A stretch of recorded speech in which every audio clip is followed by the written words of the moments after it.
Hello, my friends, and welcome to Jackass. The stream is a mess. Yay! Woo! Isn't that just fantastic? Anyway, last time we left off in this game, we're getting confused, but we were thinking that in the past that Watto probably used his future powers to predict Saika's death and then save her. But I can't fathom why he would have forgotten about it. That's the part that's still. And then we went through a gaming segment where I needed a lot of help.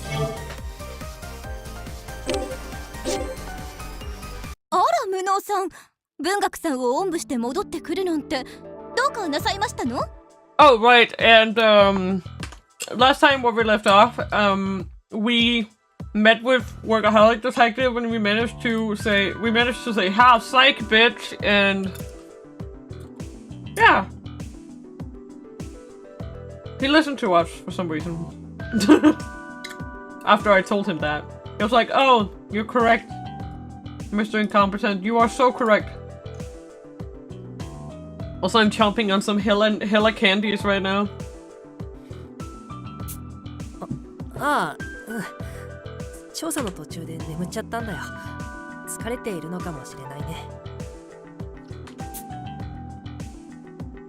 I've carried Bookworm, who got knocked out by Workaholic, back to the lobby. Posh is busy working on something on the sofa.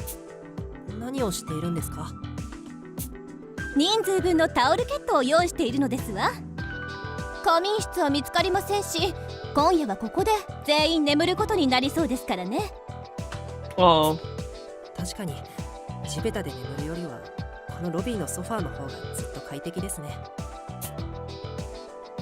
Getting any rest in the maze was impossible. I hadn't considered our sleeping arrangements one bit, so I'm glad Posh already has a plan.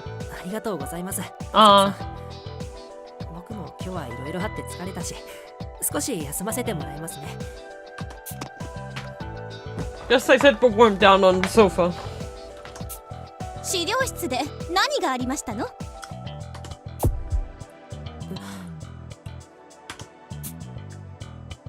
That's the last question I was suspecting to hear from her. Did I let something slip? I'm trying to keep my face composed as I reply. I wouldn't want to cause any unnecessary concern.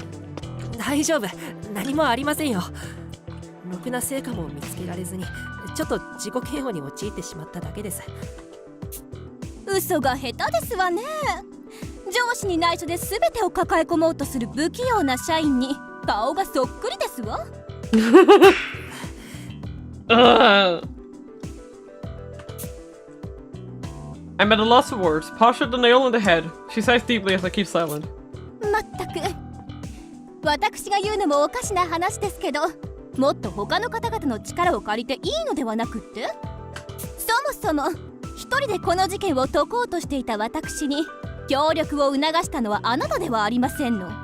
Hey, call out.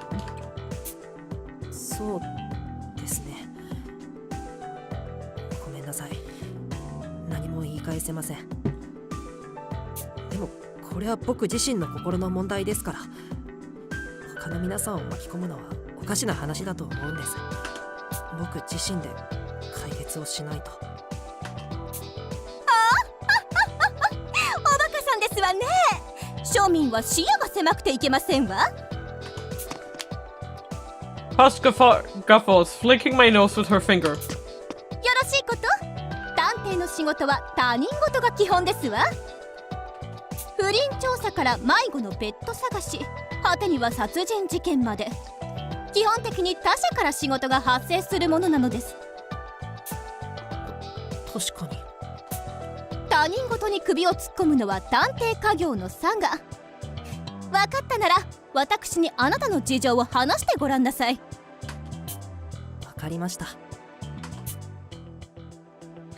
I tell Posh everything that just transpired, that my name was listed as the ideal detective, that I was written about as if I was dead, and that Workaholic appeared, wanting me to assist him in killing Renegade Detective.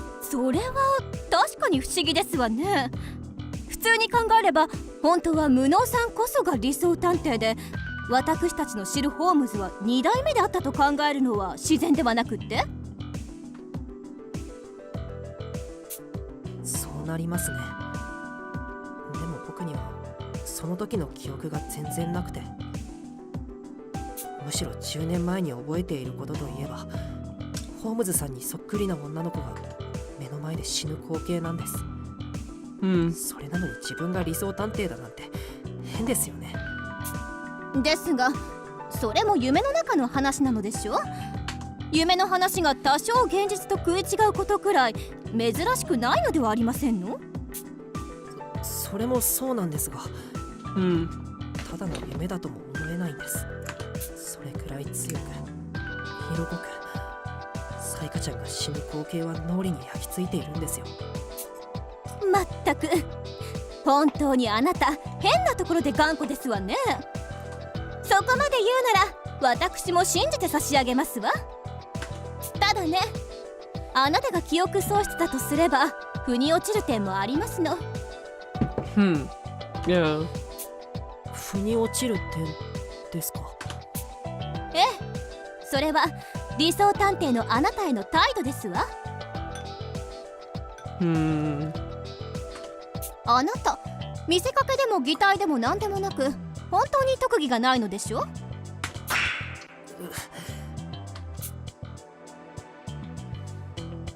It stings when she puts it so bluntly, but it's the truth, so I reply with a nod. 私はね、幼い頃から本物を見せられて育ってきましたの。本物を見抜く審美眼には自信がありますわ。ですから一目で見抜けたのですわ。あなたが探偵としての才覚を有さない、名前通り無能な探偵であることをね。反論のしようがありませんね。実際この島を訪れた時の僕は、探偵としての基礎もままなりませんでした。ホームズさんに教わらなければきっと本当に無能なままだったと思います。ホームズが直々に指導していることもまた腹立たしかったのですけれどね。理想探偵ともあろうものが何故このような偽物を評価するのか不思議でなりませんでしたわ。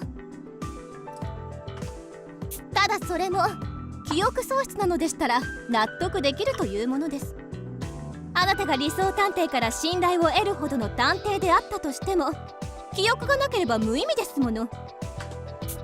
自分の記憶も信じられないなら僕は何を信じればいいんでしょうか。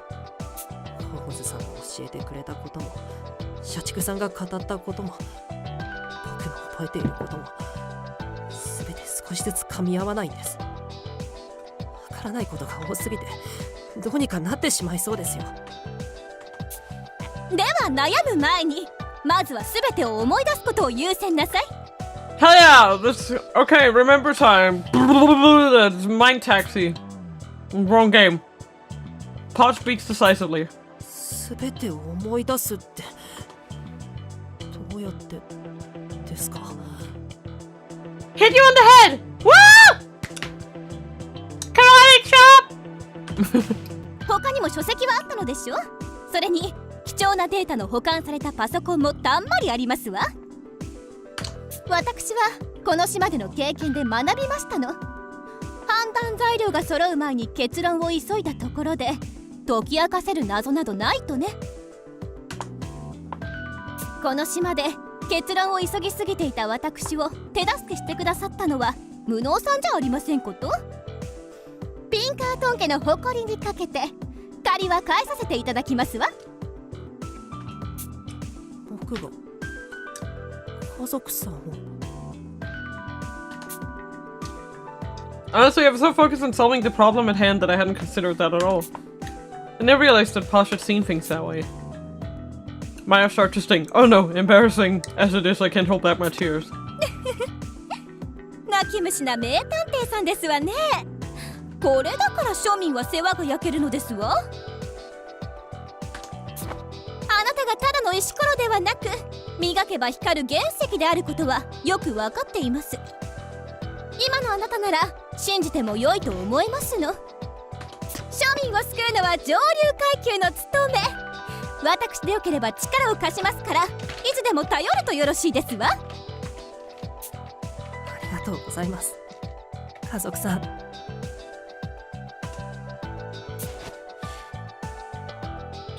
I dry my eyes with the handkerchief she hands me. Right now it's not the time to cry. We tracked Workaholic and Renegade Detective all the way here so we could stop them.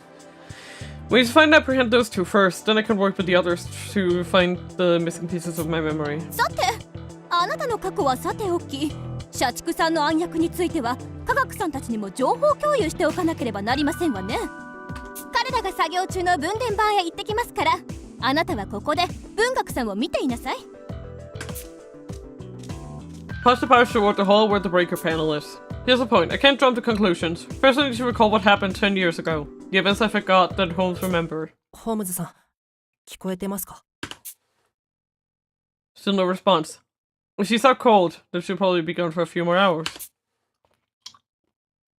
I'll just have to sum up all the information I've gathered about that kidnapping incident on my own.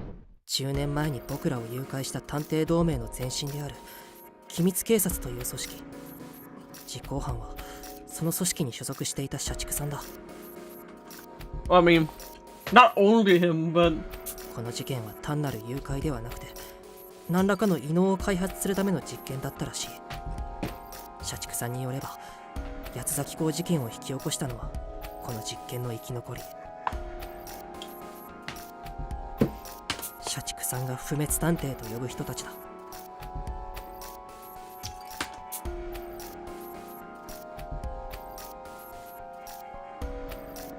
That's everything Workaholic told me. For now, I'll assume this is all the truth.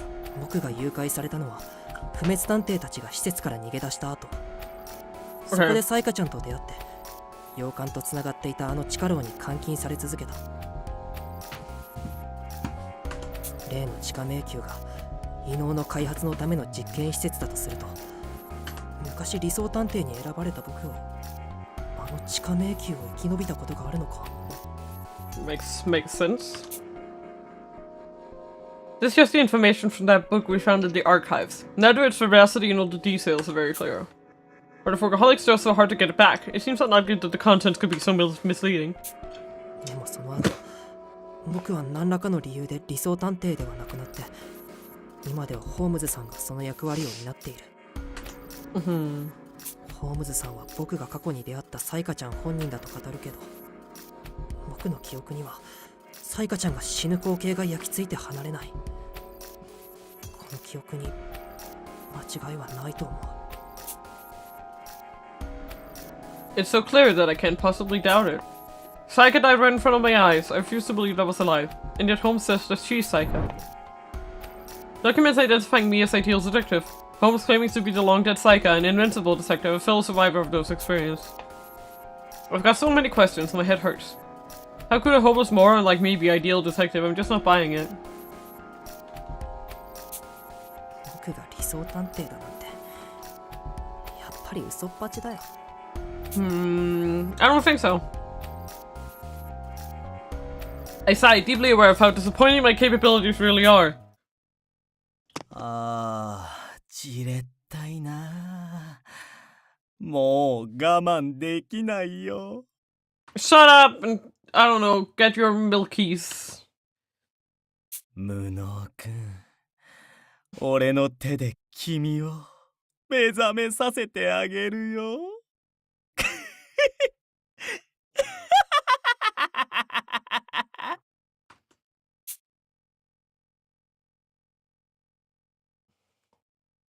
As dawn arrives, we begin our day.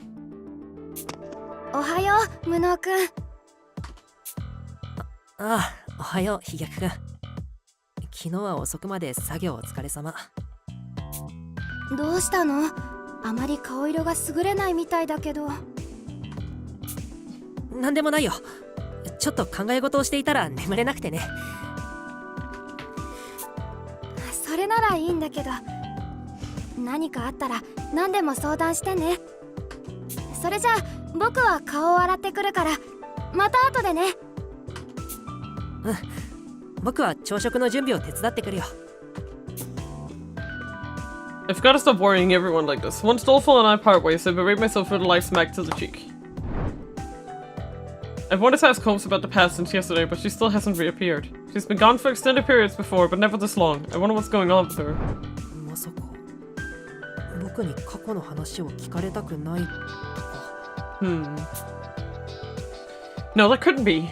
I feel like a fool for even considering it. Sure, she's been evasive whenever history gets brought up, but it's only been for my own sake. That's what she's always told me.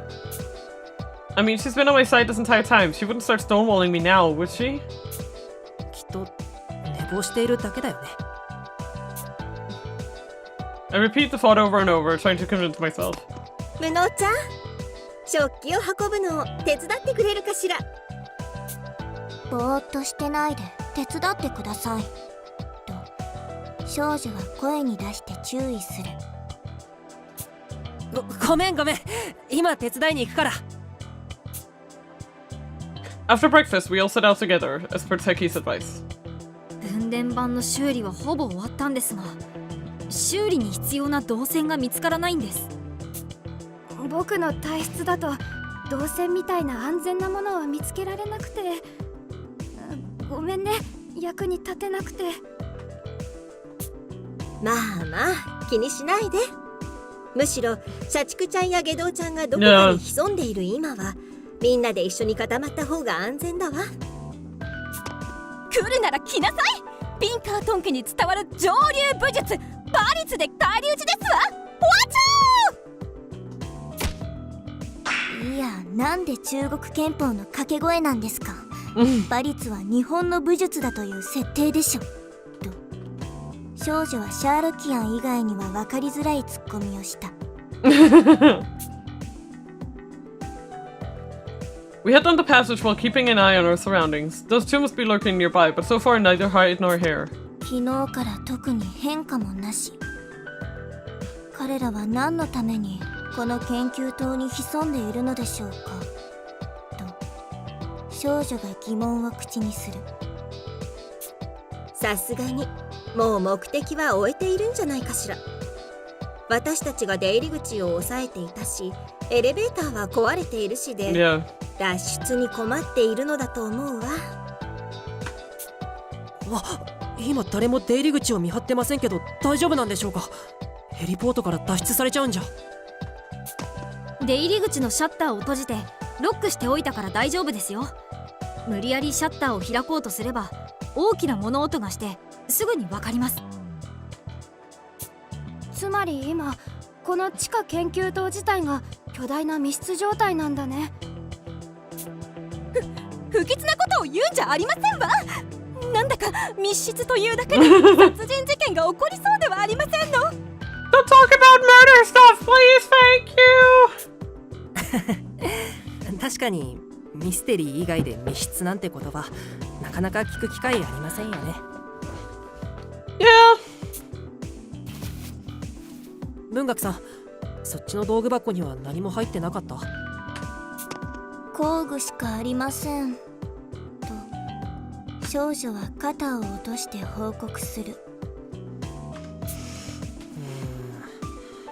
ここならいろんな道具が置いてあるから導線も見つかるかもって思ったけど全然見つからないね。Amor feels like he tried deliberate. I considered taking apart the computers and using their internal wiring, but Teki suggested we only do that as a last resort. Apparently, Dolfo got the sense that messing with them was too dangerous. Better to play things safe, considering the sensitive info they must hold. Yeah. They might be rigged to go boom if you try to take out the hardware or something. ところで、どうして導線が必要なの？ブレーカー内部の導線が古くなって切れていたんですよ。導線を取り替えてつなぎ直さないと正常に動作してくれない状態なんです。もしかして誰かがブレーカーの線を切ったのですかと少女は不安げに尋ねた。いえ、おそらく経年劣化だと思います。そもそもこの施設自体かなり埃まみれですし PC の OS も化石じみていました。随分と長い間誰も使っていなかったのでしょうね。Oof. They still up here using Windows Vista. 僕が何度かこの本部の研究棟に足を運んだ際も地下は紹介されませんでしたし、不要なものの倉庫代わりに使われていたんじゃないでしょうか。そもそもここって何を研究している場所なのかな。私も思っていました。私たちは本来この研究棟で八崎港事件を推理するはずだったんですよね、と少女は疑問を口にした。この施設では以前から過去の事件をジオラマで再現したり、国内の施設では時間がかかるような検証を行っていましたね。So what's this oldest boils facility 実 doing 際 here then? 上の資料室には八崎港事件が再現されたジオラマもありましたよ。Oh, that sounds fantastic. Can't wait to see that. それはすごいね。じゃあ本当なら僕らはみんなでそのジオラマを元に推理するはずだったのかな。A heaviness weighs on my chest as I consider how different things could have been. No one should have been murdered. There were supposed to be so many more of us, working together to solve the Quartering Duke case. I'm sure that our investigation would have been further along. That's precisely when the Duke intervened, but it still bears hard upon me. 科学君のフレンズも探偵同盟の技術を使っているって聞いたけど、もしかしてこの研究棟で作ってたの？ええ、その通りです。安全面や倫理的な問題から国内では使用の難しい道具や薬品も特別に使用可能なので、発明家にとっては夢の島なんですよ。Oh, I see. So the laws don't apply here, and that's why you like it. それ法的にアウトなんじゃ。We have a 12-year-old criminal in our hands. I love using illegal chemicals. Oh my god. That's illegal. Oh, right. It's in the name.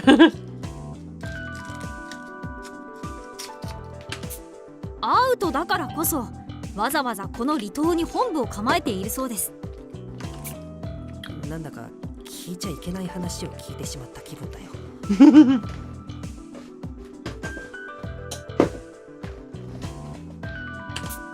まあ成功法だけじゃ平和は守れないってことよね。国内の警察組織は優秀な反面、組織が大きくて余計なしがらみが多いの。八崎港事件については被害者がどんどん増えている関係で全然処理が追いつかなかったと聞いているわ。だからこそしがらみの少ない僕ら探偵同盟に白羽の矢が立ったんだろうね。もっと自由に動ける僕らにしか解けない事件だと判断されたんだ。表向きの理由はそうでしょうね。ですが本音を言えば何か問題が起きた時に責任を押し付ける体のいいデコイなのだと思いますわ。Yeah. デコイ？つまり身代わりってことですか？ええ、その通り。何も成果が上げられない時に有効なのは自分 Yay. たち以外にヘイトを向けることですからね。 Woo. Love that for us. 私たちが成果を上げられれば御の字、私たちが失敗すれば実態は大したことがない組織だとレッテルを貼られて袋叩き。どちらに転んでも警察へのヘイトは緩和されるという筋立てですわ。要するに何としてでも事件を解決しなきゃ針のむしろってことだね。責任重大だよ。まったくこの島から脱出した後も問題が山積みで頭が痛いですわね。本土に帰ったら皆さんで集まって経費で打ち上げを開いてやりましょう。We leave the archives and head to the lab.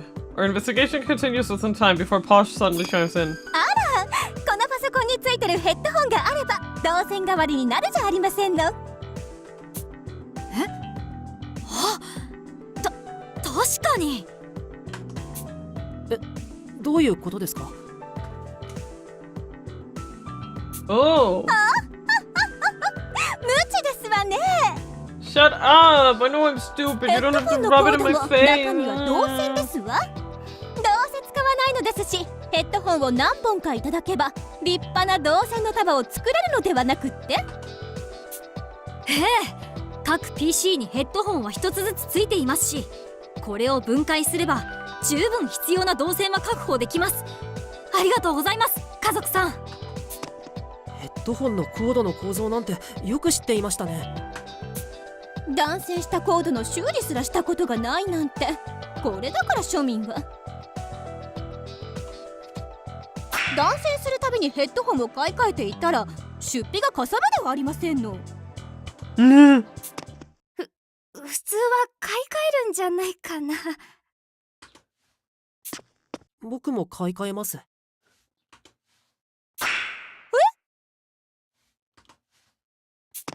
苦労してるのね、家族ちゃん。少女は家族探偵の肩へと手を置き、無言でうんうんとうなずいた。別にヘッドホンを買い替える余裕がないほど貧乏だというわけではありませんことよ。勘違いなさらないでくださいましね。ただもはやピンカートン家の名声がすでに過去のものなのは事実。家族の名の通りすでに散った花のごとき家系ですわ。ですが必ずまた咲き誇ってみせます。そのためにも無駄遣いはできないというだけなのですわ。さあ科学さん、早くブレーカーを直しなさい。私は必ずこの島から生きて脱出し、ピンカートン家の再興を果たすのですから。あれが家族さんの覚悟か。She's capable of weathering any dishonor or shame for the sake of restoring her family's pride. Her resolve is clear-cut and reflects well on her. This perspicuous determination is a positive force both for her and her adoring employees. I can understand why Pasha's subordinates are able to idolize her without any reservations. The distribution board is repaired without incident, so we return back to the elevator. That's when we notice something. あれ、エレベーターのボタンのところのこれは鍵穴でしょうか。 Didn't we already get the fucking key? Why are we... あら本当ね。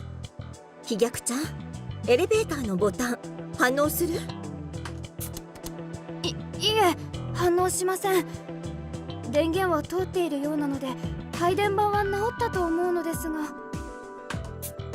考えられるとすれば地下牢にあった鍵でしょうね。 And who has it? そういえば地下牢にエレベーターの鍵がありましたね。地下牢から出る際に見当たらなくなっていましたけど、誰か持ち出した人はいますか？ Oh my god! No one raises their hand. Great. That's not good. And the heavy, silent, and morbid thought creeps into my head. And as if to confirm my worst fears, an announcement cracks over the intercom and a familiar voice fills the space. やあ、探偵諸君。やっとエレベーターに電源を通してくれたみたいだね。嬉しいよ。下道探偵？どこから声が？ I glance around the spot to spot a speaker near the ceiling. He ignores our bewilderment, pressing on. 君たちもお気づきの通り、そのエレベーターを呼び出すためには鍵が必要だ。そしてその鍵は俺が持っている。Of course he is. Of course he's the 鍵が one. 欲しければ、俺の言うことに従ってもらうよ。誰が従うものですか？今から私が捕まえに参りますから覚悟なさい。 Pasha outright rejects his demand. She holds her chin in thought for a moment, then immediately points toward the hallway. 奥のモニタールームにアナウンス用のマイクがあったはずですわ。芸道探偵はそこにいるに違いありません。さあ参りましょう。待って家族ちゃん。 Gourmet grabs Pasha's arm before she runs off. あの下道ちゃんが無策でこんな真似すると思ってるの？慌てて向かえば足元を救われるような仕掛けが施してあるに違いないわ。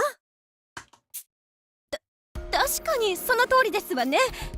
先走りそうになって申し訳ありませんわ。でもだからって、うん、ここでじっとしているわけにもいきません。罠を警戒しながらモニタールームへ向かいましょう。もう下道探偵の好きにはさせない。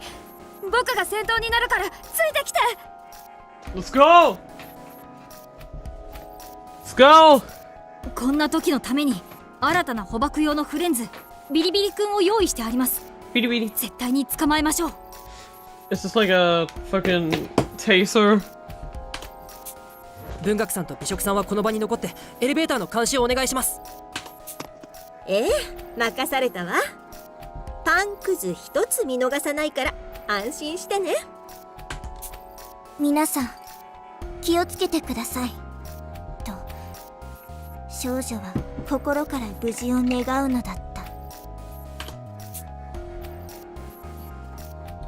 We instantly spring into action, not even waiting for Renegade to close on his announcement.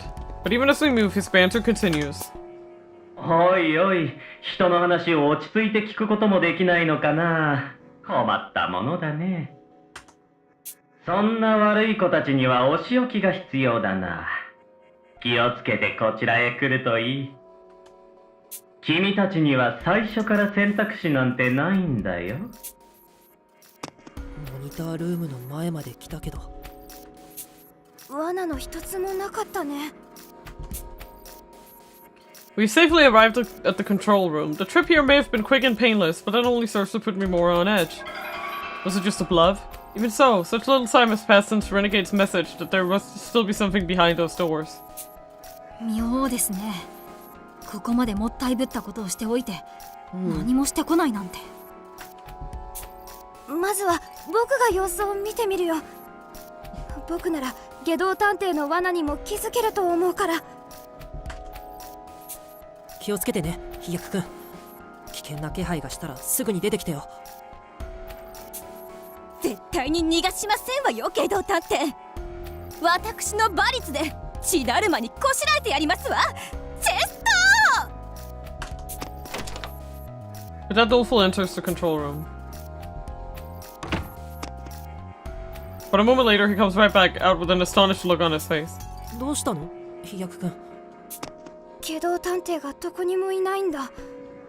その代わりマイクの前にはこんなものが。That's mildly disturbing. Doleful holds out a brown teddy bear. It seems like an ordinary stuffed animal at a glance, but upon closer inspection, it holds some sort of device in its paw. あらあら、可愛らしいおクマさんではありませんの。その子が抱えているもの、それって通信機じゃありませんか？ Makes sense. 本当だ。しかも電源が入ったままだね。僕に貸してください。きっと下道探偵はこの通信機を利用して自分のいる場所をごまかしたんです。僕が分析してなんとか居場所を暴いてみせます。いい分析だよ、かっくん。A dreadfully gleeful voice sounds out from the other end of the transceiver. It's none other than Renegade Detective, of course. いやー、すまないね。俺はこう見えてもシャイだから代理を頼んでしまったよ。テディベアのゲドちゃんだ。仲良くしてあげてくれよ。要求は何なんだ、下道探偵。お前の要求を飲めばエレベーターの鍵をこちらへ渡すんだな。話が早くて助かるよ。俺の要求はただ一つさ。無能くん、君と1対1で話がしたい。資料室まで一人で来てくれ。そんな要求断固拒否ですわ。家族さん？ With ferociously wild eyes, Posh naps the teddy transceiver from Doleful's hand and shouts angrily into it. ゲート探偵、あなたが何を考えているかは知りませんけどね。無能さんは私たちの大切な仲間なのですわ。あなたのような殺人鬼のもとへ一人で向かわせるわけがありませんでしょ。必ずあなたを見つけ出して鍵を奪い取って差し上げますから、そのつもりでいなさい。それは楽しみだね。Renegade's harsh, staticky laughter echoes through the hallway. At that very moment, my vision flickers. The denouement has been triggered. 最後にいいことを教えてあげるよ。俺がわざわざこの地下を訪れたのは、首についた首輪の外し方を知るためだ。残念ながら分解の方法はわからなかったけど、予備の首輪の保管場所とその操作方法は知ることができてね。せっかくだからゲドちゃんにもプレゼントしておいたよ。家族さん、そのクマから嫌な気配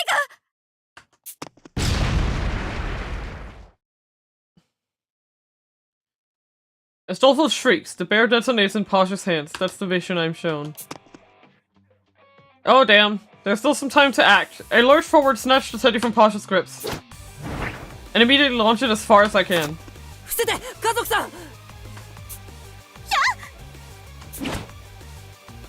The bear detonates mere seconds after it leaves my hand.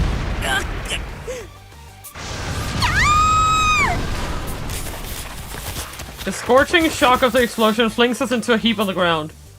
I cough with the pungent scent of gunpowder. The hole is thick with smoke and there's a sharp pain where shrapnel has pierced my arm.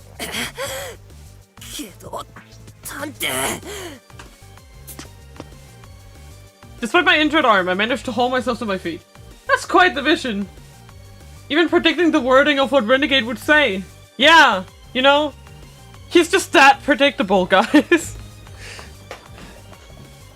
It's just that he's just that predictable. Anyways, welcome to Sub Life. I hope you enjoy it.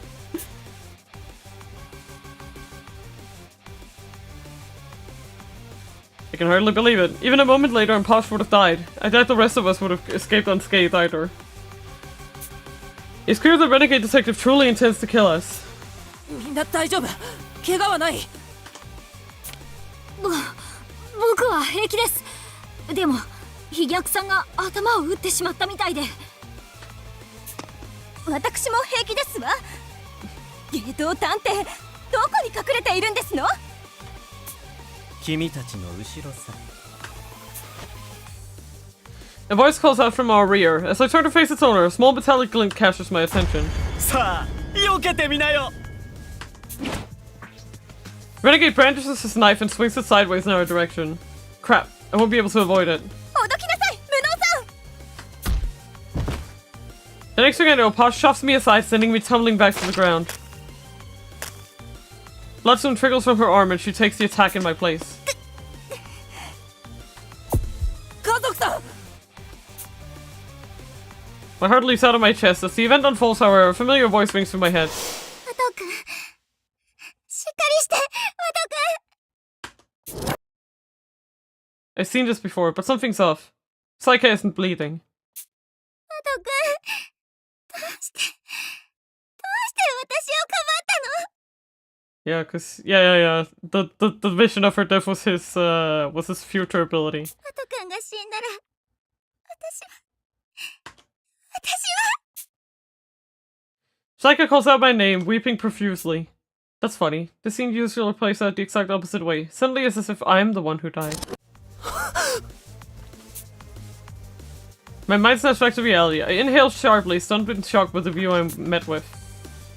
Right in front of me, Renegade has an arm wrapped around Pasha's neck, his knife pressed against her cheek. Pasha shielded me, and now vivid red blood is seeping from her wounded arm. The cut doesn't look deep, but that much blood loss is definitely cause for concern. We gotta treat her right away. 芸道探偵、一体どこに潜んでたんだ？すぐ横の研究室さ。人の行動を誘導するコツは分かりやすいゴールを用意してあげること。あんなアナウンスを聞けばモニタールームを調べるまでは他の部屋に目もくれなくなって当然だよね。どいつもこいつも素直すぎて可愛いな。さてこれでもう交渉なんてまどろっこしいことも不要になった。さあ無能くん、家族ちゃんの首をねじ切られたくなければ一緒についてきてもらうよ。 Renegade addresses me coldly. I look him over again and again, but I can't find a single opening. He traces the curve of Pasha's neck with the point of his blade. Just a sight is enough to drain the color from my face. 分かった。お前の言う通りにするよ。だから家族さんを。いけませんわ、無能さん。 Posh quickly cuts me off. あなたと科学さんは飛脚さんを連れてすぐにエレベーターでこの施設から脱出なさい。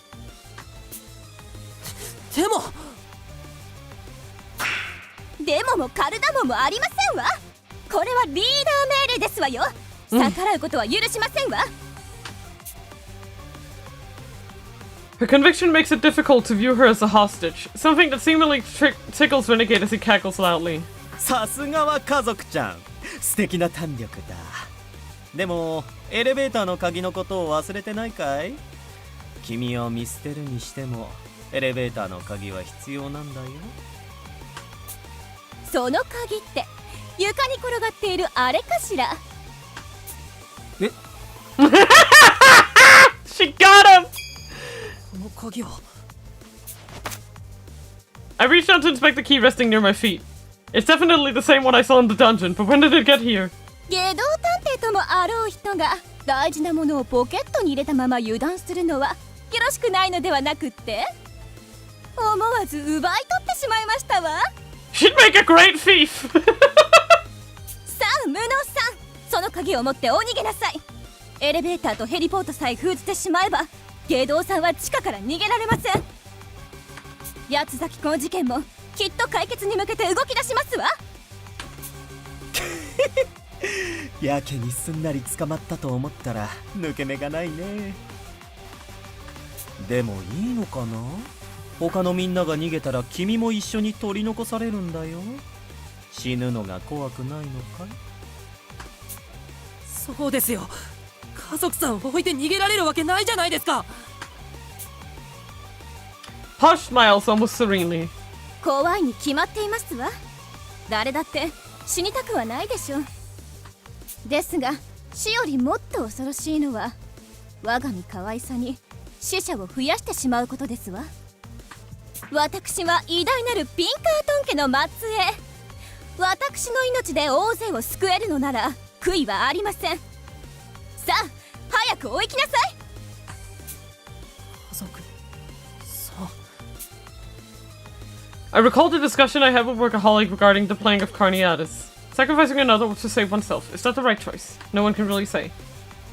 Seeing Posh so prepared to give her life for hours, I'm suddenly struck by a realization. This is what an ideal detective truly looks like.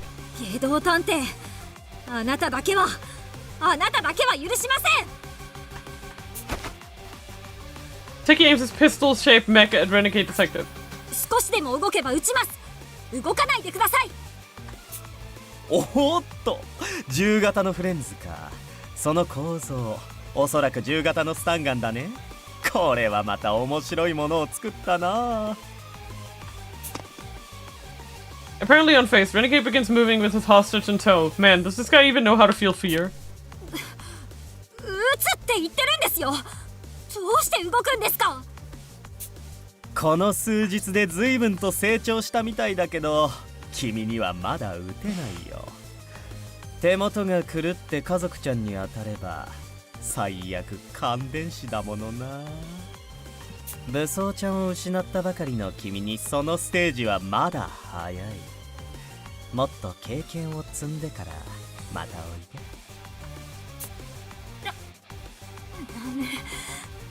なめないでください。Tiki moves in closer, preparing to shoot. The muzzle of the barrel trembles in his hand, making his aim uncertain.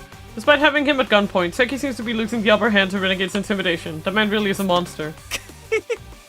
さて、名残惜しいけど一旦お別れの時間だ。無能くん、今から1時間後、その鍵を持って資料室に一人で来てくれ。さもないと家族ちゃんの公開八つ咲きショーが始まるよ。俺が脅しでこんなことを言わないことはよーく分かっているだろう。I don't need the denouement to see the grave sincerity in his eyes. In 1 hour he'll end Pasha's life, precisely as he stated. Though I haven't known him long, I'm already well acquainted with this man's brand of cruelty. 必ず行く。だから家族さんには傷一つつけるなよ。バカ庶民、私のことなど。いい返答だ。それじゃあラストステージで待ってるよ。待て。Teki attempts to keep his stun gun sights on the fleeing Renegade Detective, but before he can even pull the trigger, Renegade has already disappeared down the hall, dragging Posh along with him. あれ、家族さんはどこDolful comes to, anxiously asking about Posh as he scans the vicinity. Neither Techie nor myself can muster a reply. All I can do is stand there, disgusted by my helplessness. Returning to the lobby, we recount the events to Gourmet and Bookworm, who have been keeping watch. 本当に一人で向かう気なの？無能ちゃん。はい。外道探偵は自分のポリシーに反することはしない男です。約束を守れば家族さんを殺すことはないはず。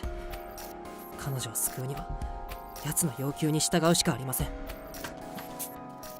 その後はどうするの？ Who knows? I don't know, maybe hit him with my ideal detective 外 powers. 道探偵が君に何をしようとしているのかわからない。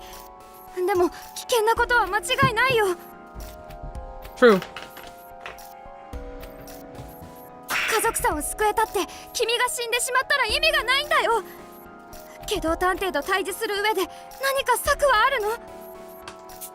外道探偵が僕を本気で殺すつもりなら策はある。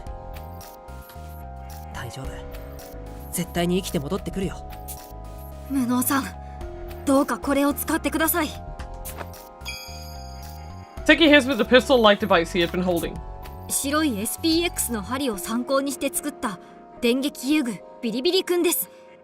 引き金を引くと電撃が流れる針が射出されます。射程距離は2メートルほどと短いですが、体のどこかに当てれば外道探偵の身動きを封じれるはずです。ありがとう。 Well, that's if he's a normal human, yes. すごいものを作るなんて。やっぱり君は天才だね。でも僕には撃てませんでした。撃つチャンスはあったのに、また大切な仲間を救えなかったんです。また心の中を全て見透かされて悔しくてたまりません。僕がもっと強ければ、もっとあの人に対して冷酷になれれば守ることができたのに。他者を傷つけることを恐れる生き物は人間だけ。人でなしになり果てるのは他者を思いやる理性を失った瞬間だと魔界探偵は語っていました。誰かが死ぬことに、誰かを傷つけることに恐怖する気持ちが弱さだなんて私は思いません。それは文学さん。Bookworm speaks in an uncharacteristically straightforward manner as she smiles at Techie. 科学探偵、あなたはこの島へ来た当初からぐっと人間らしく成長していると思いますよ。なんて私が言えたことじゃありませんけどね。僕も文学さんと同意見だよ。今の科学くんが弱いだなんて、Yeah. そんなことない。誰かを傷つける覚悟なんかより、誰かと笑い合って誰かのために泣ける心の方がずっと大切だよ。文学さん、無能さん、ありがとうございます。家族さんを救ってあげてください。Hiding his face, Techie shed silent tears. Renegade Detective must have really gotten to him. Undoubtedly more bitter, challenging obstacles still await for him in the future. But I know he'll overcome it all, because Techie already has the strength to admit his vulnerability and share his honest feelings. 無能探偵、人でなしの外道探偵の花を明かしてやってください。私はあなたの優しさこそが人間の強さなのだと信じています。任せて。科学くんの分まであいつに手痛い一撃をお見舞いしてくるよ。Yeah, I'll smack him right in the face. And he'll be like, ha, that's my kink. And I'll be like, fuck you.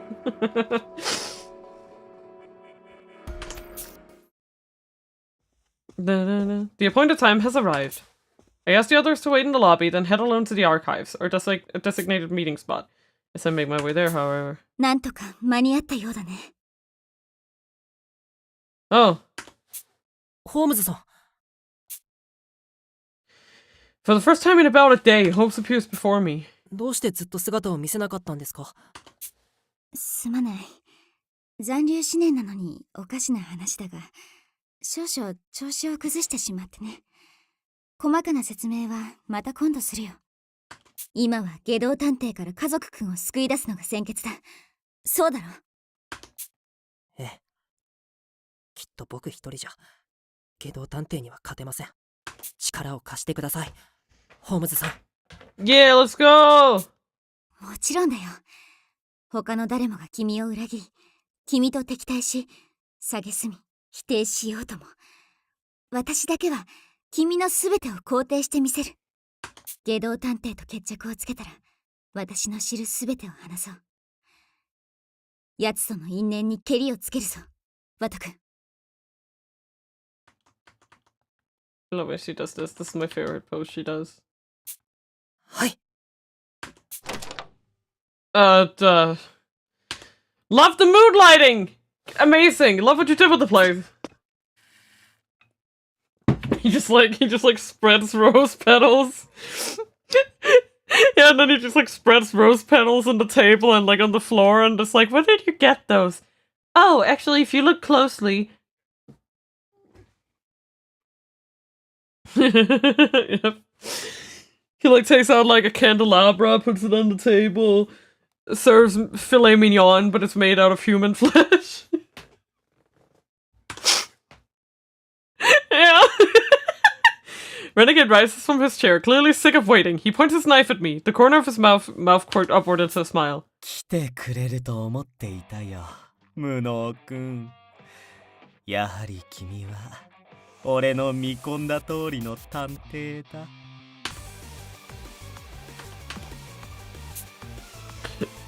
The knife's point glints in the light. My heart leaps at the sight of its icy shine, pale like moonbeams. It's impossible to remove myself from the life or death reality of this situation. なぜ来ましたの？あれほど来るなと言ったではありませんの。 The anxiety in Portia's voice is palpable. Her right hand seems to be handcuffed to a pipe on the wall, judging by the grating sounds of steel upon steel. 家族さんにかばってもらって分かったんです。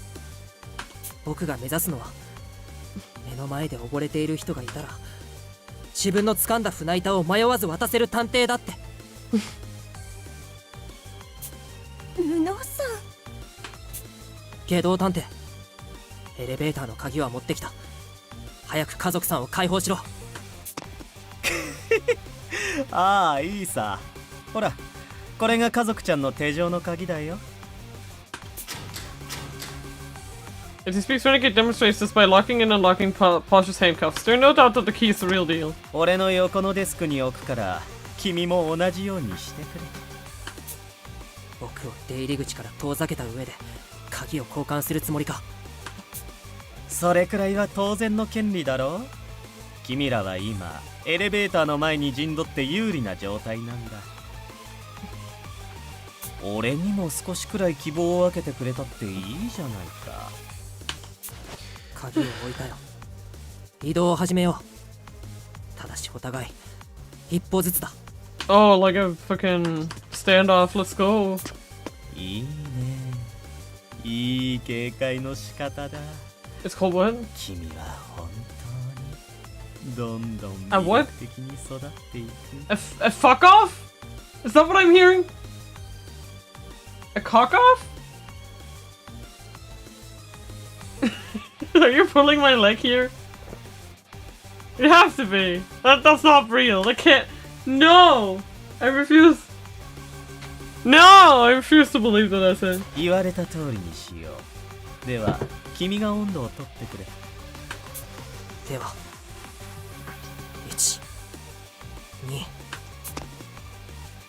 As I asked of him, he closes the distance between us to one step at a time, the same way I do. One step then another. My heart's pounding faster and faster as we draw closer, the sweat beating on my skin. I'm not an idiot. I know he'll attack once I'm in range. He'll likely come back with lethal force. I will my legs not to shake, forcing myself to keep one foot in front of the other. But then my vision suddenly flickers. The knife shoots out from Renegade's detective's hand like a rocket. It hits my forehead with so much force that my entire head feels like it's flying off. My consciousness ebbs faster than I can form a single thought. Once I return to reality, I jerk my body to the side, quickly ducking my head so that the blade only nearly grazes the tip of my nose. That was close. I didn't expect a knife to fire at me like that. Without that element, there's no question I'd be dead right now. Bravo. ほら、俺の予想した通りだ。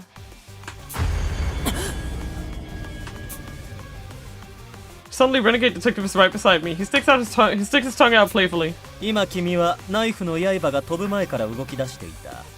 このナイフの仕掛けに気づいた素振りなんて一切なかったの。おかしいよね。無能君は時折妙に勘が鋭い時があるけど、果たして何が見えているのかな。君も理想探偵と同様、未来が見えるんじゃないかな。そんなわけがないだろう。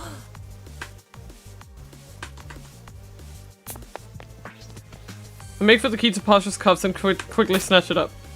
Renegade Detective, on the other hand, saunters over at his leisure, placing his hand on the elevator key. The exchange is complete, but the others are still guarding the front of the elevator. He can't get away that easily. I've got to free Pasha and get us back to the lobby ASAP. 来ちゃいけませんわ。早く私から。いいえ、この部屋から離れなさい。There's a bomb in here. There's a bomb in here too, isn't there? Pasha answers only with a harried expression. What's going on? ああ、言い忘れていたよ。Renegade casually drops a horrifying fact. 彼女の手には俺とお揃いの首輪をつけてやる。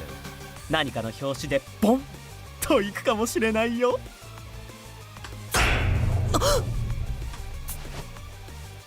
Looking closely, you can see something wrapped around Pasha's wrists that resemble the device on Renegade's neck. No way. Is he kidding me right now? はったりでないことはさっきの爆発でよーくわかっているだろう。Oh. Let me just, sorry, I accidentally fucked that up. There we go.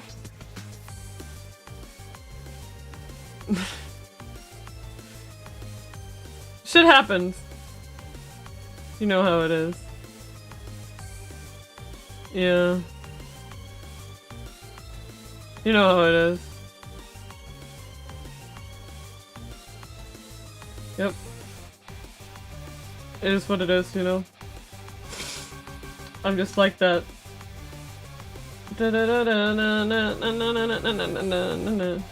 Why is he like this?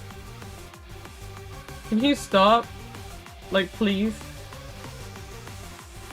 Censor those boys. Hola, that boy. Hola.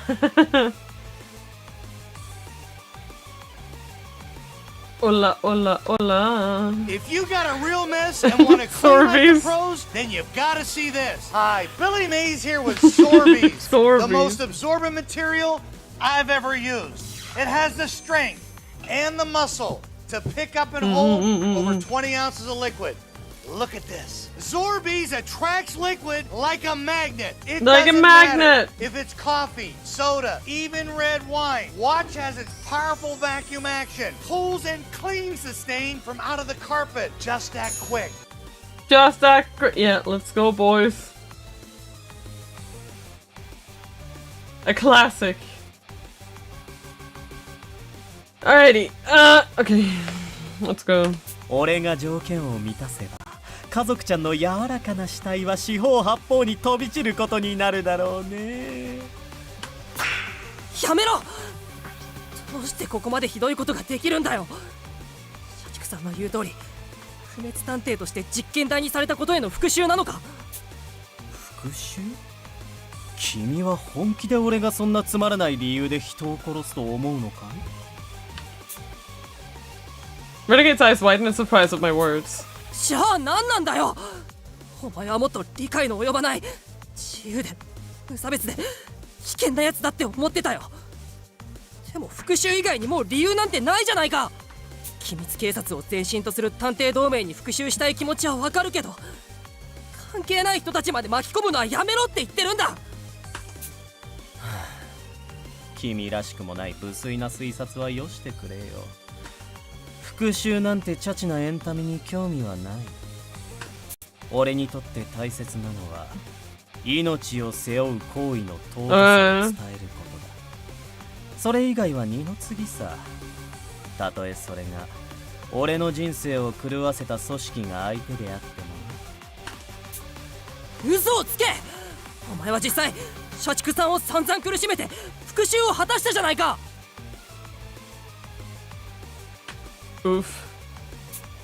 別に復讐したつもりなんてないよ。彼が目を背けてきた自分の潰した命の重みを少し思い出させてあげただけさ。社畜探偵は見事鬼畜探偵としての自分を取り戻した。だから次は君の番だ、無能君。家族ちゃんの首輪を解除してほしければ俺を屈服させるといい。それが彼女を救う唯一の方法さ。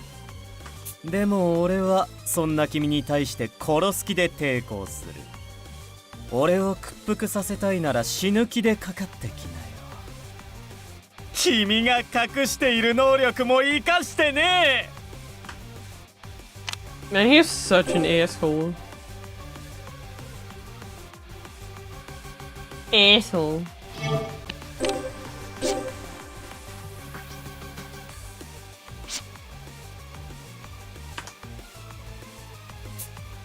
隠している能力なんて。 As when I get stuck to realize that I'm able to use the denominator, can't be. I mean, it took me a long way to start accepting the idea, and it's my ability, as if anyone would be so quick to believe something this far-fetched. リーダー命令ですわ。あなたは早くお逃げなさい。Posh shouts from behind me. 探偵家業に身を投じたその瞬間から死ぬ覚悟はできていますわ。芸道探偵、あなたの計画に踊らされると思ったら大間違いですわよ。Aww. Her expression shows no trace of sorrow or fear, even given her circumstances. Her strength of character is incredible. いいね。さすがは家族ちゃんだ。意志がとても強くてゾクゾクするよ。でも果たして無能君は見捨てられるかな。 I don't think so. 仲間の命を見捨てて彼女の分まで生きていくか、それとも命を救うために自分の命を懸けるのか。まるでカルネアデスの船板の問答じゃないか。君はさっき自分の船板を差し出すと言っていたよね。果たして殺されかけてもこのまま自己犠牲の精神のもと家族ちゃんを救えるかな。 Renegade Detective tries to provoke me. Defiantly, I glare back into his red, arrogant eyes. 勘違いするなよ。船板を差し出すとは言ったけど、自分を犠牲にするだなんて言ってない。誰かを犠牲にして生き残るなんてごめんだ。でもだからって死ぬ気もない。 I once saw a psychic killed right before me. While I survived, that's why I won't hesitate anymore. I won't hesitate, bitch! 生き残った方は永遠に苦しみ続けるんだ。2人のうちどちらかを犠牲にしないといけないなんて悲劇、僕は絶対に認めない。 Bitch, bitch, bitch, bitch, bitch. Bitch. What?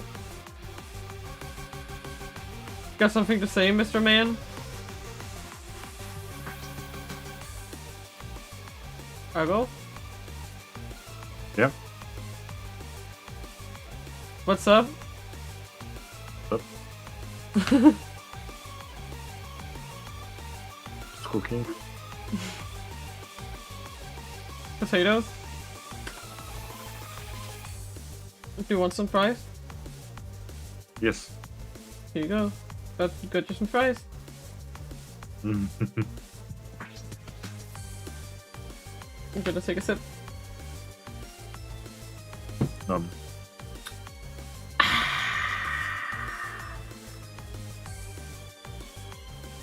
I am a homosexual. Okay, let's go. Wow. 綺麗事だと Not バ a カにされた gender って、 fluid. 夢見すぎだと笑われたって、何を言われたって、僕は2人とも生き残る道を探し続ける。悲劇を覆してみせる。 Tell him. それが僕の理想とする探偵だ。いいね。君愛らしい最高の理想だ。 Renegade pokes his tongue out at me again, then draws his knife from his pocket. Its blade is a crescent, flecked by bits of bright red. Renegade laughs the blade like a lollipop, then the droplets vanishing beneath his tongue. Ew! Argo, that's gross. What? Why would he do that? That's gross. What? Thank God it was not a poison blade. Oh wait. Oh shit.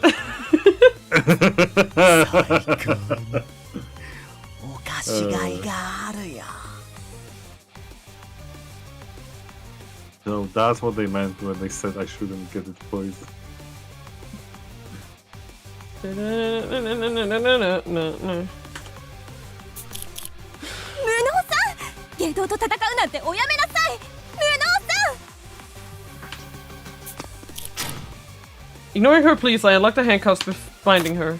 家族さん、危ないので離れててください。あなたのことは必ず僕が守り抜きます。布納さ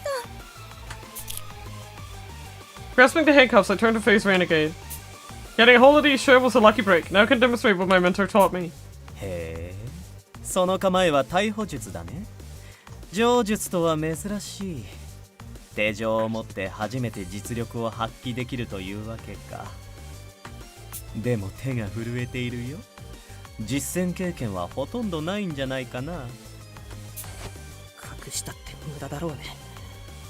その通りだよ。正直怖くてたまらないさ。 I bite my arm with all my might, using the pain to forcibly stop it from shaking.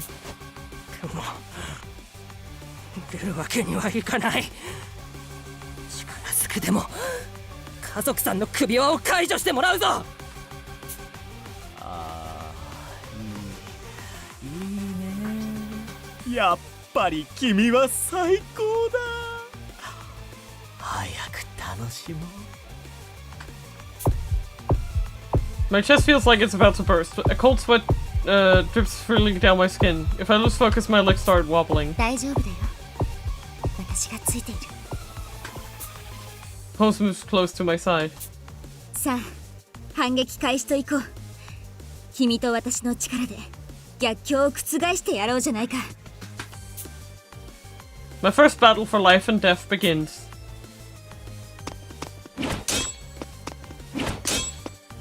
Using the handcuffs, I block countless knife jabs. My eyes manage to follow, but it takes everything I have to avoid them. That way each blow is aimed directly at my vitals, sends chills down my spine. Fails to dodge even one and it's all over for me. 思ったよりいい反応じゃないか。よほどいい先生に教わったらしいね。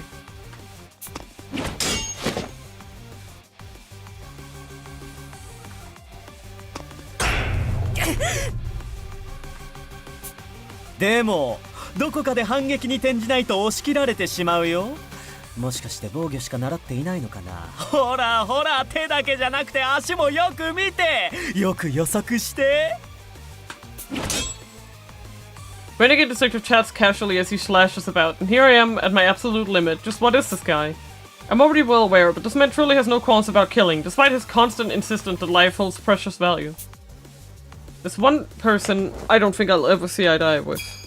Just one hit. I just need to get one hit in. I need to find an opening somewhere. 隙ができたね。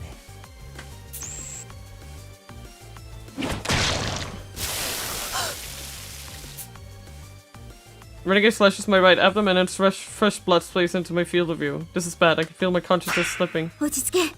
それはエンドシーイングで見たビジョンだ。Holmes' voice recenters me. That was close. That vision was so lifelike it nearly overwhelmed my senses. Right now I can still protect my... Oh no. I forgot. Yes? I was reading so fast that I totally forgot. What? What was I supposed to be doing? Oh my god. I don't remember, Mina. Like, what are you expecting to say? It's okay. I also have the ability to see the past. Wow, what? It's called memory.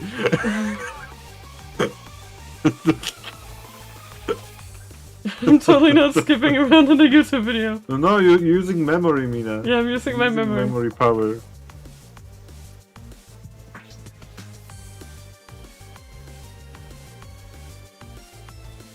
Right after me.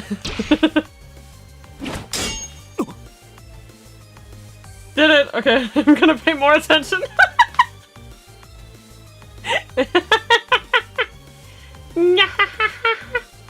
It's so funny.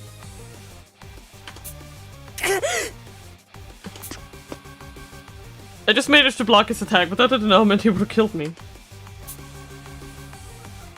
I'm glad I was able to act on it quickly enough. いい動きをするね。ならこいつはどうかな? No time to relax, here comes his next strike. See it again. A future where my throat is cut clean open. よし、見えた予知通りに行動するんだ、ワト君。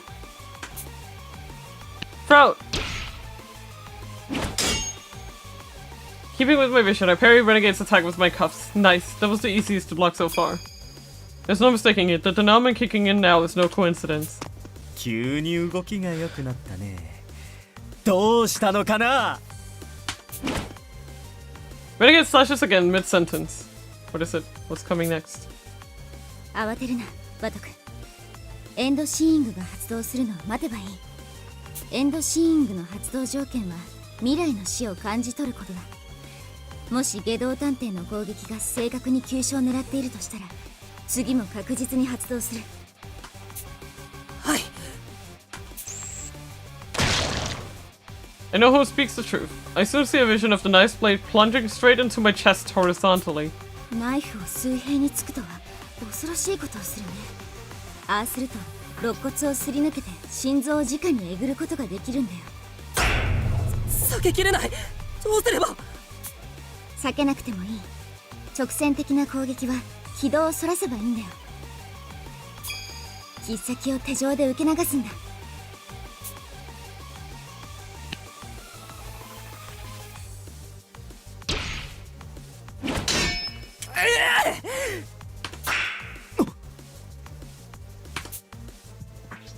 I don't stop the knife, but allow the tip of its blade to slip through the cuffs, redirecting it.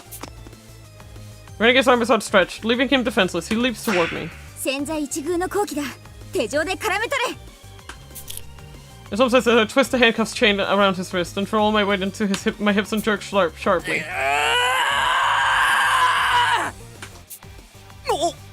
Actually got him. I swing my arms at full strength like a hammer thrower, leaving Renegade off balance as he's caught in the shackles. Then I slam his body into the nearby table. Ow! Table slam! He rolls to the floor among the broken table legs, while keeping my eyes trained on him I steady my ragged breaths. Good thing he only has one hand, I guess. Blood drips from my nose. With my vision swimming and my head pounding, I barely stop myself from crying out in pain. 大丈夫ではないな。自分が死ぬ光景を短時間に何度も目にしたのだから、反動が大きくて当然だ。まだ動けそうかい？なんとか。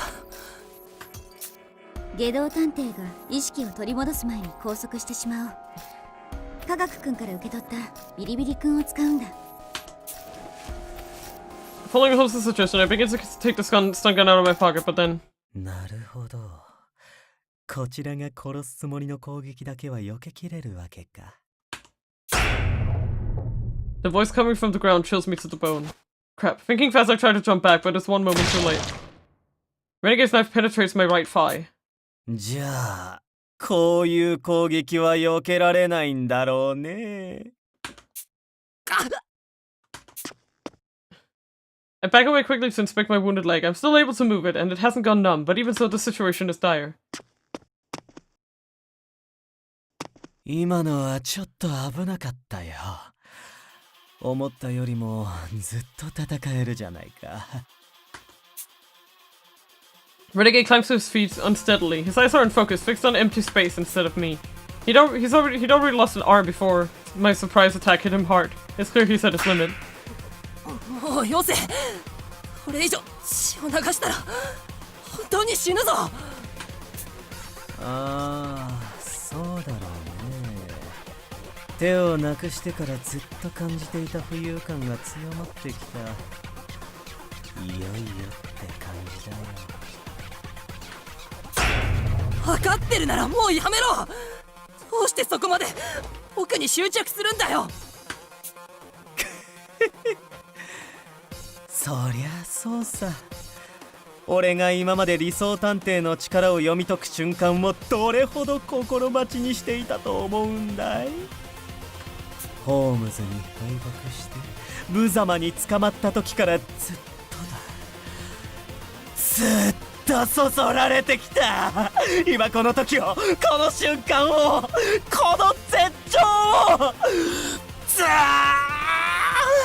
と心待ちにしてたんだ。 This man taking hits left and right and he's just vibing. Oh, he's just vibing. Like, the thing is, you will not know that he dies until he literally just drops on the floor. And you'll be like, oh, he was actually dying this whole time and we just didn't realize because he was vibing that hard. 長年解き続けたパズルのラストピースが見つかったのに、はめない奴がいるか？いないだろう。俺をもっと最高に楽しませてくれ。The VA out here having the time of his life. I aspire to be like that, TBH.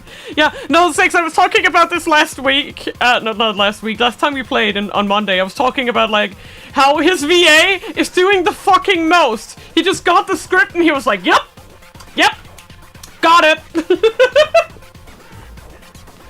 I know exactly what to do. Renegade grins madly, not bothering to wipe the blood dripping from his mouth.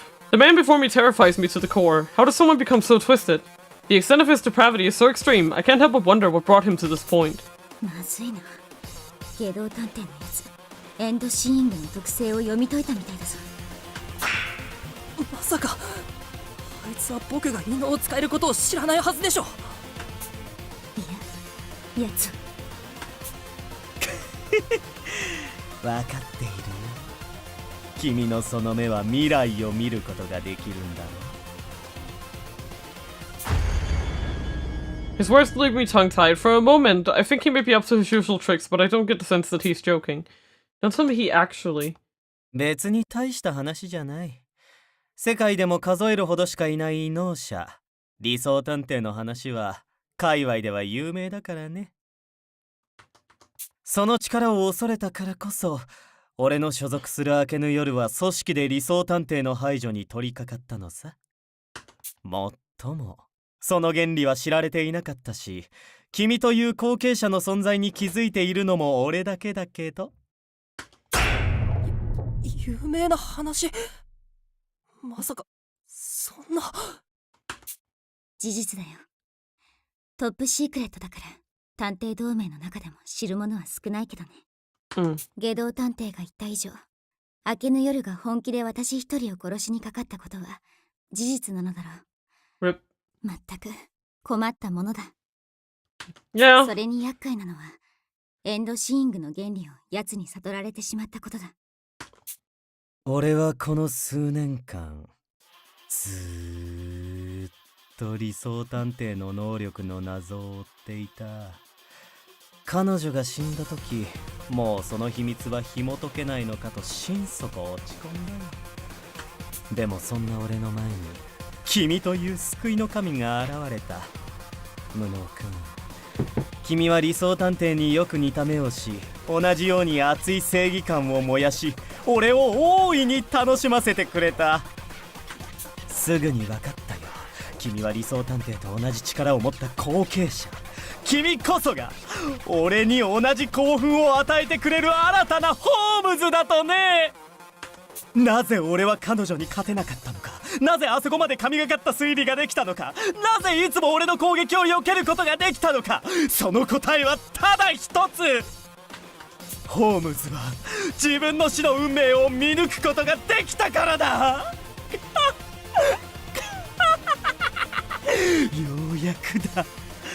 ようやく分かり合えたね。マイホームズ。Renegade cackles maniacally, and I'm unable to shake the feeling that my ability has been revealed to the worst possible person. Yet again, I can only consider what a monster this individual truly is. 無能さん、そのような妄言を真に受けちゃいけませんわよ。この男は狂っておりますわ。I keep forgetting that Posh is still here and hearing this entire conversation. さて、君にとっては残念なお知らせだ。You're just watching anime fight right? もう君は未来を読むことはできない。Ignoring Posh's heels, Renegade speaks to me. 君の力はよーく分かった。死を予知する君に致命傷を与えようとするのは賢くない。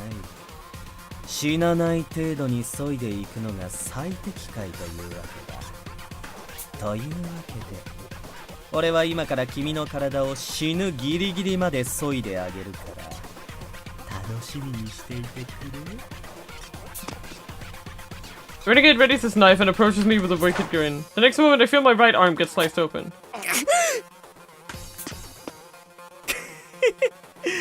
楽しいな。やっぱり解決の糸口を見つけた時の快感は命を奪う時とはまた違う快感があるね。これだから探偵はやめられないよ。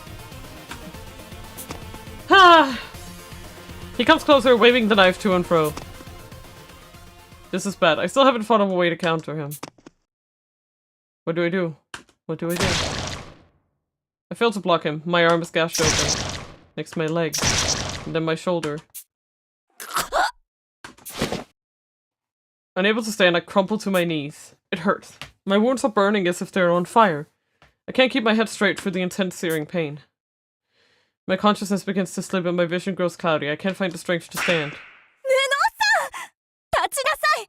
あなただけでも逃げるのですわ。ワト君、気をしっかりと持つんだ。もう終わりかい？では次は家族ちゃんで楽しませてもらうとするかな。Their voices sound distant now. I'm soaked in hot sweat. It mingles with my blood, making my whole body feel like a thick puddle of liquid. But the sensation is familiar. That's right. How could I have forgotten for so long? It hurts. I'm burning up. It's horrific. It's miserable. It's cold. It's frustrating.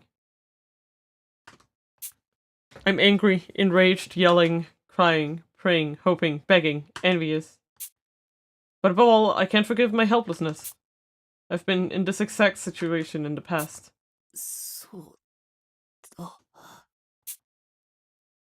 I finally remember. I really have felt this all before. We're gonna get what actually happened? Okay. I'm walking through the labyrinth with Saika.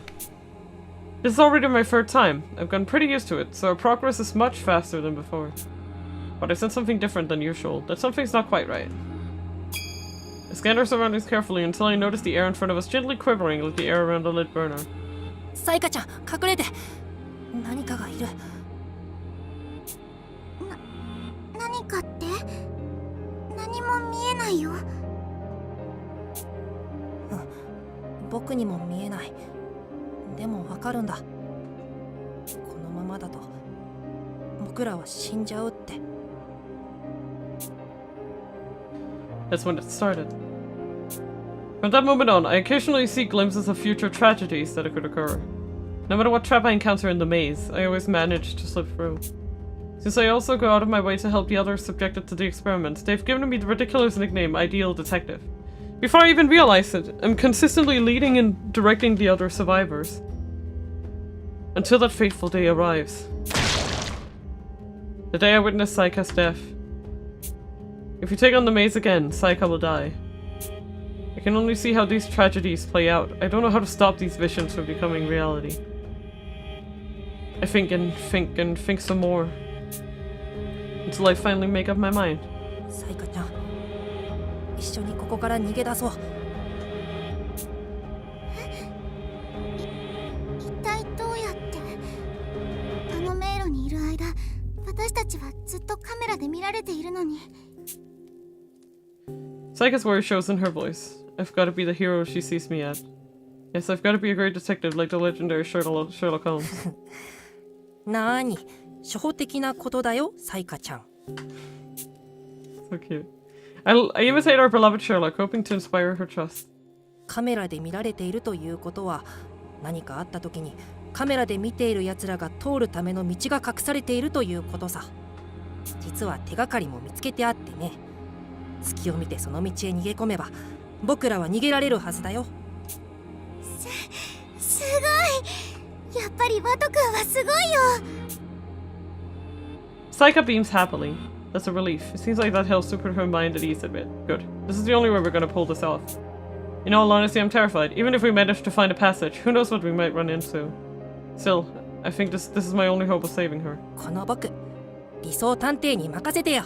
サイカちゃん、僕がこの手でどんな悲劇だって覆してみせるよ。約束する。That's the verbiage she was using too. And so the time came to put our plan into action. Just as we hoped, we find a hidden path and follow it to a location we'd regularly never get to access. But soon there's something we've never seen before. Unlike the rest, this one pursues us relentlessly, no matter how hard we try to shake it.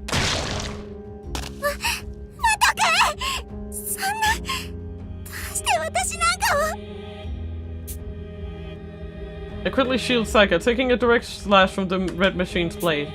I can feel my body rapidly losing blood. The fresh cut burns like I've been set on fire. My chest goes heavy as this chill comes over me. Even to my young mind, I recognize that this must be what dying feels like.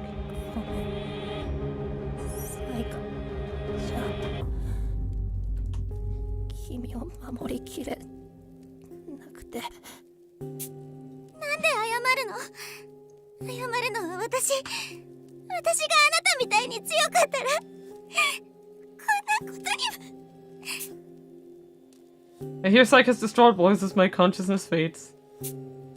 Oh no. But what happened after that? Tears stream down her face as she stares at me. And the tears suddenly stop. 聞こえてるんでしょ。私たちを見ているんでしょ。私はどうなったっていい。私のすべてをあなたたちにあげる。だからワト君を助けてあげて。これからは私がワト君の代わりに理想探偵になるから。I can distinctly make out Saika's words. Not only that, but her determination. No, she can't do that. No. She can't shoulder everything in my place. This shouldn't be an option here. I make an effort to extend my nearly bloodless hand towards Saika. She takes it in hers, flashes a wide grin, and speaks to me directly. 私なら大丈夫だよ。私には何もなかった。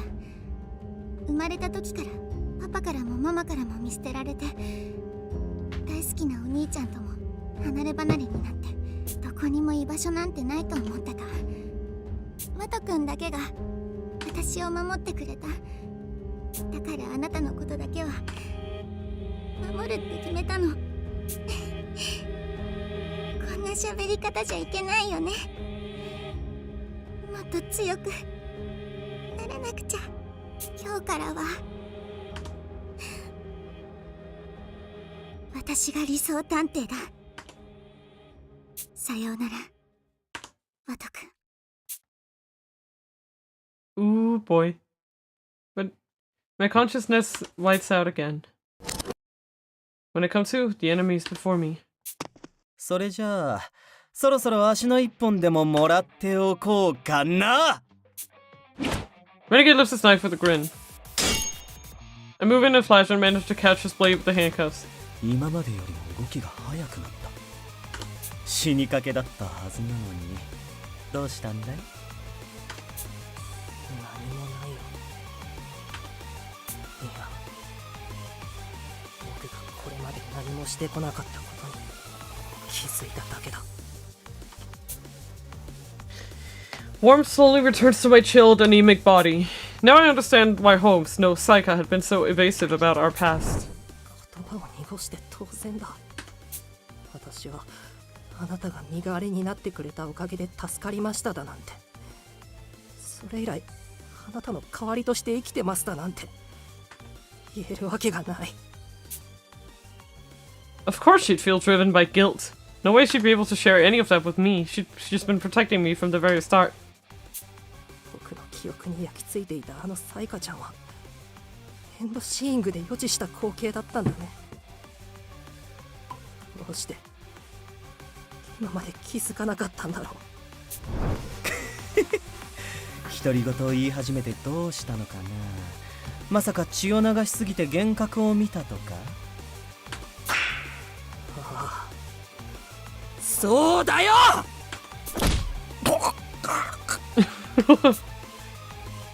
With his knife still trapped, I rammed the tip of my foot into Renegade's unguarded stomach. He gasps from the impact. It's a direct hit. He backs off a little before readying his knife once again, though his expression doesn't change. His sweat gathers at his brow. 嬉しいね。ようやく俺を殺す気でかかってくれる覚悟ができたのかい。そんな覚悟固めてたまるか。僕はもう誰の命だって見捨てたりしない。たとえそれがお前みたいな下道だってね。つくづく甘ちゃんだね。最後の警告だ。殺す気できなよ。命を背負う覚悟もなしに俺は止められない。 Renegade contorts his body and swings the knife down toward me. Another non-lethal attack only meant to hurt me. The denouement won't allow me to read it. But there's a hole in his offense. I take the cuffs that I'd only been gripping in front of me so far and forcefully swing them backwards. Oh! That's where this... I remember this. I remember this CG. Look at them. Vibing. Also, his eyes are red now. I don't think they were that color before. What the?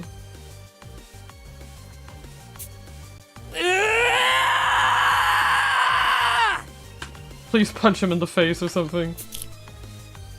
As he guns for me, I bring the handcuffs down on him with all my might.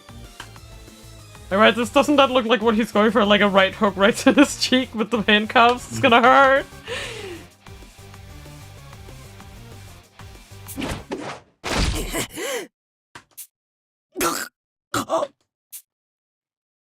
Renegade Detective's knife nicks my shoulder, drawing more blood. At the same time, however, my fist strikes his forehead! Ow! Flinging him into a nearby bookshelf. Just as planned, if I tried to block, there's no way I could have read his movements. But since he wasn't trying to kill me, I didn't need to stop him. Renegade picks himself up shakily, swaying a bit as he stands. My hit clearly does some damage. 驚いたよ。俺に殺す気がないからってまさか切られること前提で反撃に転じるなんてね。お前や社畜さんが言う通り、確かに僕は甘いよ。誰かの命を奪う覚悟も勇気もない臆病者だ。でも I've been grappling with the idea that this whole time, in order to stop someone dangerous, is it truly necessary to kill to end their life? But now I finally found my answer. でも命をかけて守る覚悟ならある。下道探偵、お前は何としてでも絶対に僕の手で止めてみせる。ワト君。 From beside me, Saika calls out my name. She can read my mind, so she must realize without me saying anything. I remember it all, including the reality that 10 years ago, Saika saved my life by taking the title of ideal detective herself. まさか救えなかったどころか、サイカちゃんを犠牲にして生き残っていたなんてね。I feel a tinge of despair at how conveniently I twisted my memories. でも落ち込んでいる暇なんてないんだ。I speak as if trying to convince myself. That's right, what I need to do now is stop the menace in front of me. As the original ideal detective, this is my duty. やっぱり半端じゃダメだね。もう一度殺す気でナイフを振るうことにするよ。君の余地は体に相当な負担があるようだけど、俺の体力とどちらが持つかな。 As declared, Renegade Detective draws near me with his knife at the ready. If he's set on using lethal force, I should be able to use the denouement. Our next challenge might be the deciding factor. For now, I just need to hang in there and trust I'll find a chance to counter him. Left. He's going left. Then I go right.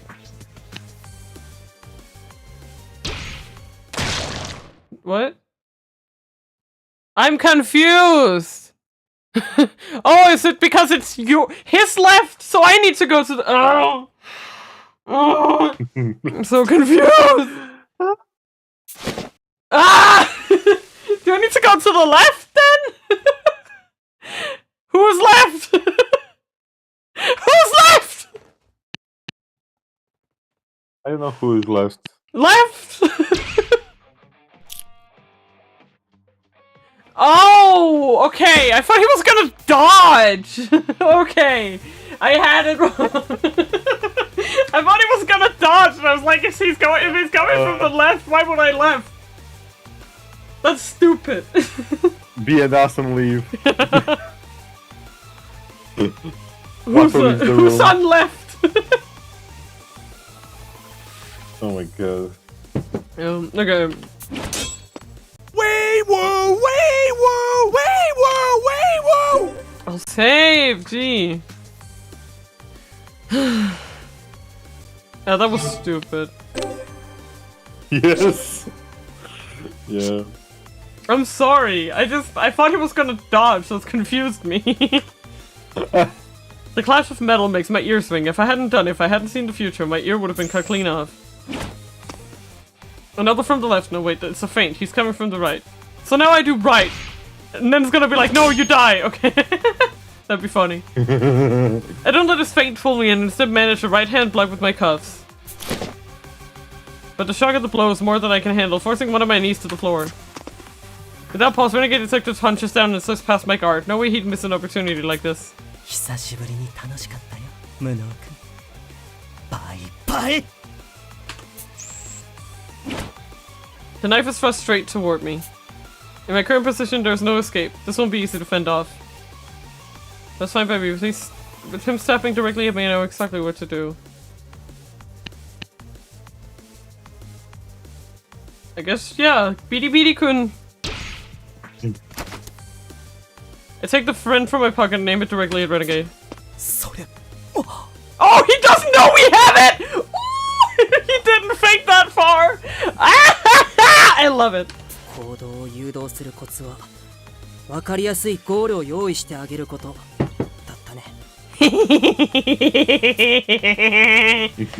Sorry. I took a knee on purpose. In this position, my aim is more stable, but most importantly, I drew my enemy closer of his own accord. Attacking with a knife brought him within 2 meters the range of my weapon.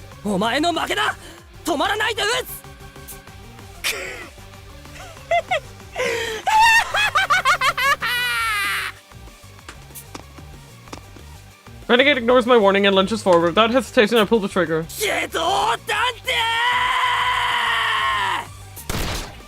They're both doing the Upon taking the shot, I hear gunpowder ignite. The spike shoot from the chamber and bore into Renegade's stomach. His entire body convulses wildly.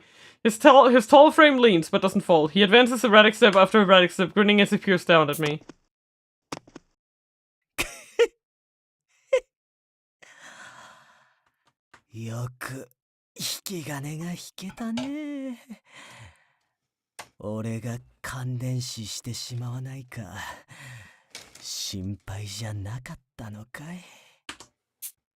As if a bastard like you would die from a stun gun. I almost voiced the thought, but managed to stop myself. He's lost an arm and a substantial amount of blood. His body just took a huge shock, and yet he's still standing, stubbornly pursuing the ideal detective. I'm struck by a feeling when I consider that his life has also been upended by an ideal detective. Not sympathy or kinship, or something else. So out of earshot, I whisper to him quietly.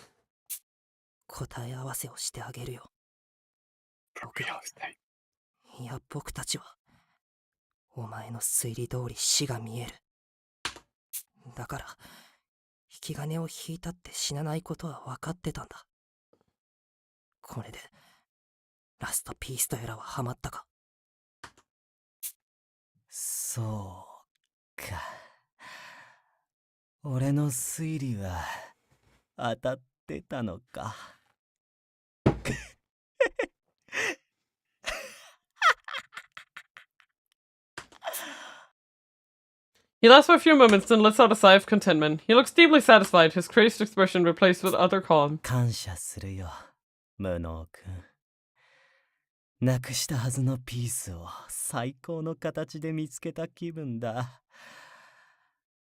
今夜は本当に久しぶりにゆっくりと眠れそうだよ。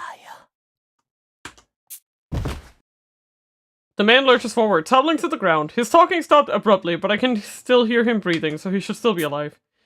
It's over at last. With a heavy exhale, I finally relax my tensed up muscles. そのままずっと眠っててくれ。I clench my trembling fists and suck air into my empty lungs, feeling as though I've been brought back from the dead. Compared to Renegade Detective, I'm definitely worse for wear. He had me at every turn. I only won thanks to his carelessness, but otherwise... he definitely would have killed me. Still, I can't help but feel proud of myself. I survived my first ever life or death fight. Nice, we get it in Sepia too. 素晴らしい活躍でしたわよ、無能さん。Hello. 家族さん。Pasha's eyes brim with tears as she scrambles across the room to me. 離れてください。汚いですよ。僕今血だらけですから。名誉の負傷でしょ。汚れることなど全然気になりませんわ。さあ、早く傷の手当てをしましょう。もう血が止まりかけていますし、見た目よりは軽傷なのでしょうけどね。Yep. あ、そうだ。その前に早く首輪の解除方法を聞き出さないと。解除方法なんて必要ないよ。He's just lying over there half dead. Still lying on the floor, Renegade rolls over on his back before continuing. He's just like, I'm a noodle. I'm a noodle. 起爆方法は分かったんだけど、肝心な装着方法が分からなくてね。家族ちゃんの腕にそれっぽく巻くので精一杯だったのさ。だから外そうと思えば簡単に外せるよ。まあ俺が脅しに脅したからそんな余裕はなかったと思うけどね。なんですって？タトゥーのような見た目なのに腕に巻くだけだなんて変だとは思っていましたわ。じゃあ最初から僕を本気にさせるためのハッタリだったのか。いい演技だったろう。昔から演じるのは得意だったんだ。Despite our battle in full blast from the stun gun, Renegade hops to his feet, looking totally unconcerned. I take a defensive stance out of reflex, but Renegade Detective raises an empty left palm as if to signify his surrender. 安心してくれ。なんとか体は動くけど、抵抗する力は残っちゃいないよ。それに無能くん、君は期待以上の成長を見せてくれた。君がいかに多くの命を背負う存在かをやっと思い出してくれた。今俺はとても満たされた心地でいる。しばらくは何もせずゆっくりとこの心地に浸りたい気分だよ。あなた本当に救いようがないド変態ですわね。まさか一連の行動は無能さを目覚めさせることだけが目的だったんですの？その通りさ。君の過去は知っていたからね。理想探偵の命を背負うことができればきっと大いに成長すると思っていたんだよ。It's great to know, thank you. どうしてそこまで命を背負う It makes me feel a lot better, totally. True to his name, Renegade really is a man going against the system. I'm not part of your system. I am a adult.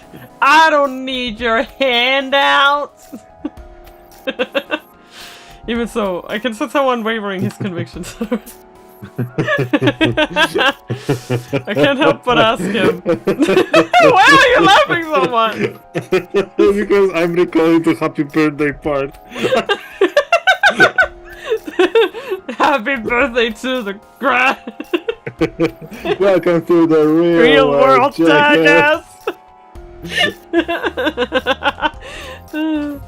Yeah, that's how it is. Now you know why I suddenly laugh sometimes. It's because I remember something funny, and then I'm like, it was the point where I couldn't get myself to really say it.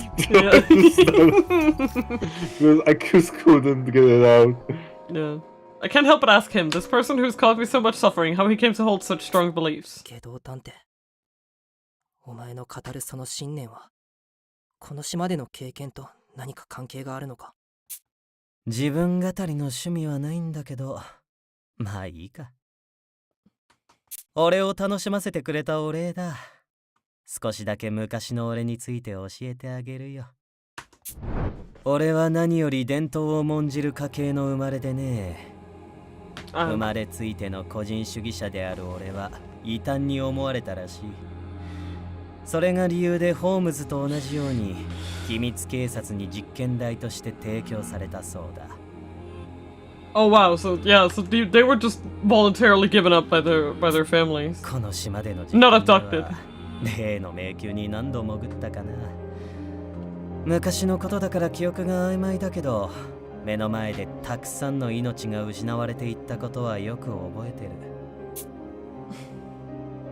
初めは取り合いになっていた牢屋のベッドが余り始めた頃、俺はどんな試練からも生き残る異常な5人のうちの1人だと称賛されていた。不滅探偵と呼ばれ、命がけの実験を繰り返されるうちに察していったよ。このままでは最後の1人になるまで実験は続いていくだけだとね。I don't understand that. If you already had 5 outstanding performers, why would you not want to keep all 5 of them? That's the part of the experiment that the goal was to create great detectives, right? So if you with basically like the Nolan power. Yeah, so my confusion is, if you had 5 people that potential, why would you want to kill all 5? Like, why would you want to make sure that there's only one of them? I mean, I get... You want the best one. I suppose. But still. Don't they need all the hands they can get? If your power is strong enough for you, and if your skill and your power is strong enough, like, to fucking overcome that, then it's like... But wasn't this started because they liked people? I'm just saying!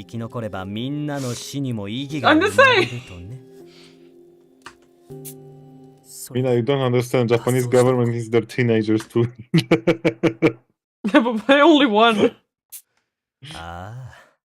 残念ながら全員揃っての脱出とはいかなかったけどね。なんてむごい話ですの。すべての元凶はやはり探偵同盟の前身である秘密警察ですのね。Having heard Renegade's story, Detective Pasha's expression has grown somber. It's easy to sympathize with his experience, and I accept how it would shape his beliefs. But even so. けど探偵、お前のルーツはよくわかった。でも、その信念を他の人にまで押し付けるなよ。別に誰しもが他の人の命を背負う必要なんてないじゃないか。嫌だね。たとえ神が相手であろうと俺は俺を裏切らない。信念に基づいて他の人にも命を背負ってもらう。俺の信念を君が受け入れないように、君の正義もまた俺には受け入れがたいのさ。俺は今回と同じ状況が幾千回繰り返されようとも変わらない自信がある。Damn, bro. 僕だって同じだ。けど探偵、お前が犯行を繰り返すなら何度だって幾千回だって止めてやる。青いね。青くて甘くてやわすぎる。まるで触れれば身の潰れる果実だ。でもそれでいい。それでこそ俺は君にそそられる。君の探偵としての成長を心から願っているよ。無能探偵。Neither of us says another word. We're both in silent agreement. The fact of the matter is, he and I will never see eye to eye. まったく無意味に疲れたったらありゃしませんわ。早く下道探偵を縛って皆さんの待つロビーへ向かいましょう。 Pause sighs in exasperation, but at the very next moment. なんですのいきなり。落ち着いて。きっとただの停電だよ。I take out my D-pad and toggle on his flashlight. When I point my light forward, I notice that Renegade Detective has disappeared. He should have been standing right in front of me. けど探偵がいない。どういうことですの？ I arced the light across the entire room, but no one's there aside from Pasha and me. Could it be that he intentionally planned this outage in order to make us escape? きっと逃げ出したんだ。追いましょう。このおバカさん、この暗がりで行動だなんて命知らずにも程がありますわ。罠が張ってあれば一瞬で南無阿弥陀仏かもしれませんのよ。それを言うならお陀仏じゃ。いいからこちらへ来なさい。背中合わせとなって周囲に注意を払いますわよ。はい。As directed, I turn my back against Pasha's. We scan the area with our D-pad flashlights. As expected, there's no sign of anyone. 油断してはなりませんわよ。追うのは目が慣れてからでよろしいのですわ。そうですね。ごめんなさい。No man, who's dead next? I contemplate how much growing I still have to do as a detective, and suddenly the lights come back on. Of course, there's still no trace of Renegade Detective, but we need to pursue him right away. But then, in a piercingly shrill tone, a bell sounds off. 無能さん、こっちですわ。やっぱり非常ベルの音だったようですわね。Is he dead? What happened? I mean, I'm not surprised, but... あれって I'm not surprised. Someone had to give, Hello. right? Hello. You work too hard. Yeah. Something had to... Wait! Those are the fucking wristbands! They're very, very conspicuously left here! Mina. Yeah? He worked too hard as a conductor. Yeah. Yeah, he was probably electrocuted. I mean, he's covered in water, too. Oh, sorry. I didn't mean to click that.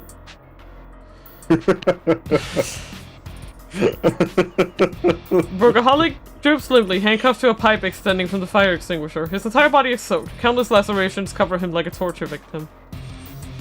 I wanted to do this. Hashtag kinky. Argo! My man! Don't do that! But yeah, see what I mean? It's like there are two of those wristbands too. 社畜さん、これは何があったんですの？ He's dead! He doesn't respond to our cries. Could it be? 胸に刺し傷がありますけど、軽傷です。脈を確認しましょう。 He was electrocuted! That's... Workaholic, he held his ground against the renegade detective. There's no way he could die like this. I heard to take his pulse. However. 待て、ムノ君！今社畜さんに触れるのは危険だよ。 Yeah.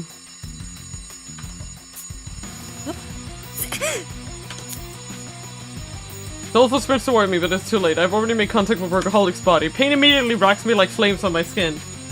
Death counts the stock thanks to using the same man as perpetrator and victim. Hi. What's this? 見て、むき出しの電線が配管に触れてる。高圧の電流が手錠を伝って社畜さんの体に感電してるんだよ。そんな。じゃあ社畜さんはもうまだわからないわ。今の無能ちゃんの反応からしてそこまで高電圧じゃないはず。感電時間が短ければ助かるわ。早く社畜ちゃんから手錠を外しちゃいましょう。Gourmet takes a fork from her pocket, raises it high up, and slashes the chain connecting the handcuffs to the pipe in one stroke. これで社畜ちゃんに触れられるわね。早く心臓マッサージを。これは。Bookworm and Techie joins us. I run to Techie to see if he has anything to help. 科学君、ちょうどよかった。社畜さんが大変なんだ。AED のようなものはないかな。もちろんあります。救命遊具11君を取り出すので待っていてください。I borrowed Seki's stool and put everything I have into getting Workaholic's heart back in with him. It should have been long since he was shot. We can still make it. There's still time, I'm sure of it. お次は何なんですの？今の音、上からしたよね。まさかエレベーターで何かが起きたんじゃないですかと少女は今起こり得る可能性に言及する。忘れていましたわ。そういえばゲド探偵がエレベーターの鍵を持ったまま逃走中なんですのよ。僕は心臓マッサージを続けます。皆さんはエレベーターの確認をお願いします。そうするしかないようですわね。飛脚さん、ついてらっしゃい。私も家族ちゃんについていくわ。科学ちゃんと文学ちゃんは残って無能ちゃんのお手伝いをお願いできるかしら。はい。 Man, everything is just going all wrong all at once. 疲れたら交代するのでいつでも言ってくださいと少女は自身の体力を不安視しながらも言った。ありがとう。みんなも気をつけてね。社畜さん、聞こえたら返事をしてください。社畜さん。I call out to him as I repeatedly administer the AD to his heart, but time passes and his eyes don't stir even once. 社畜さん、お願いします。目を開けてください。あなたには家族もいるはずでしょう。目を開けてくださいよ。社畜さん、社畜さん。心臓マッサージを始めてからすでに10分以上。もう諦めましょうと少女は心苦しく思いながらも言った。たとえ意志がいても諦める状態です。これ以上はもう。そんな。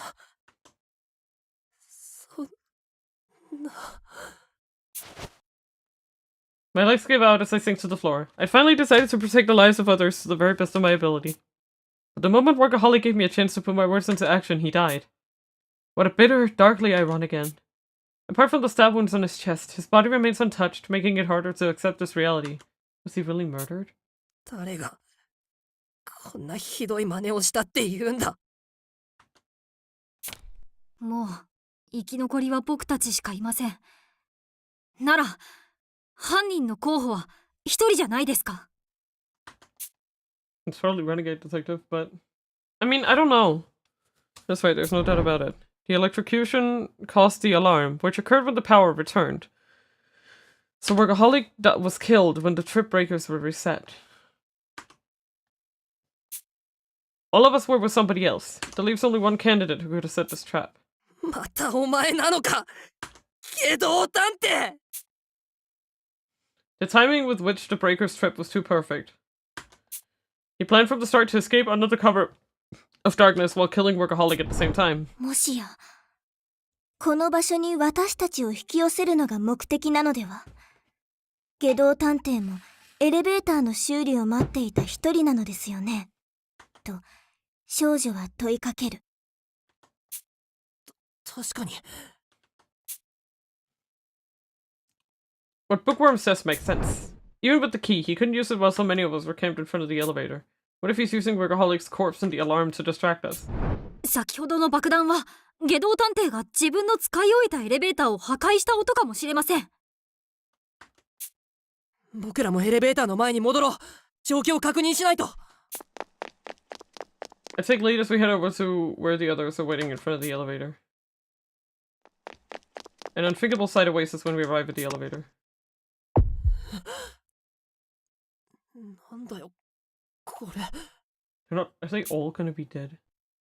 The elevator is stuck, its door shut slightly ajar. Blood drips from the gap like a tap left running.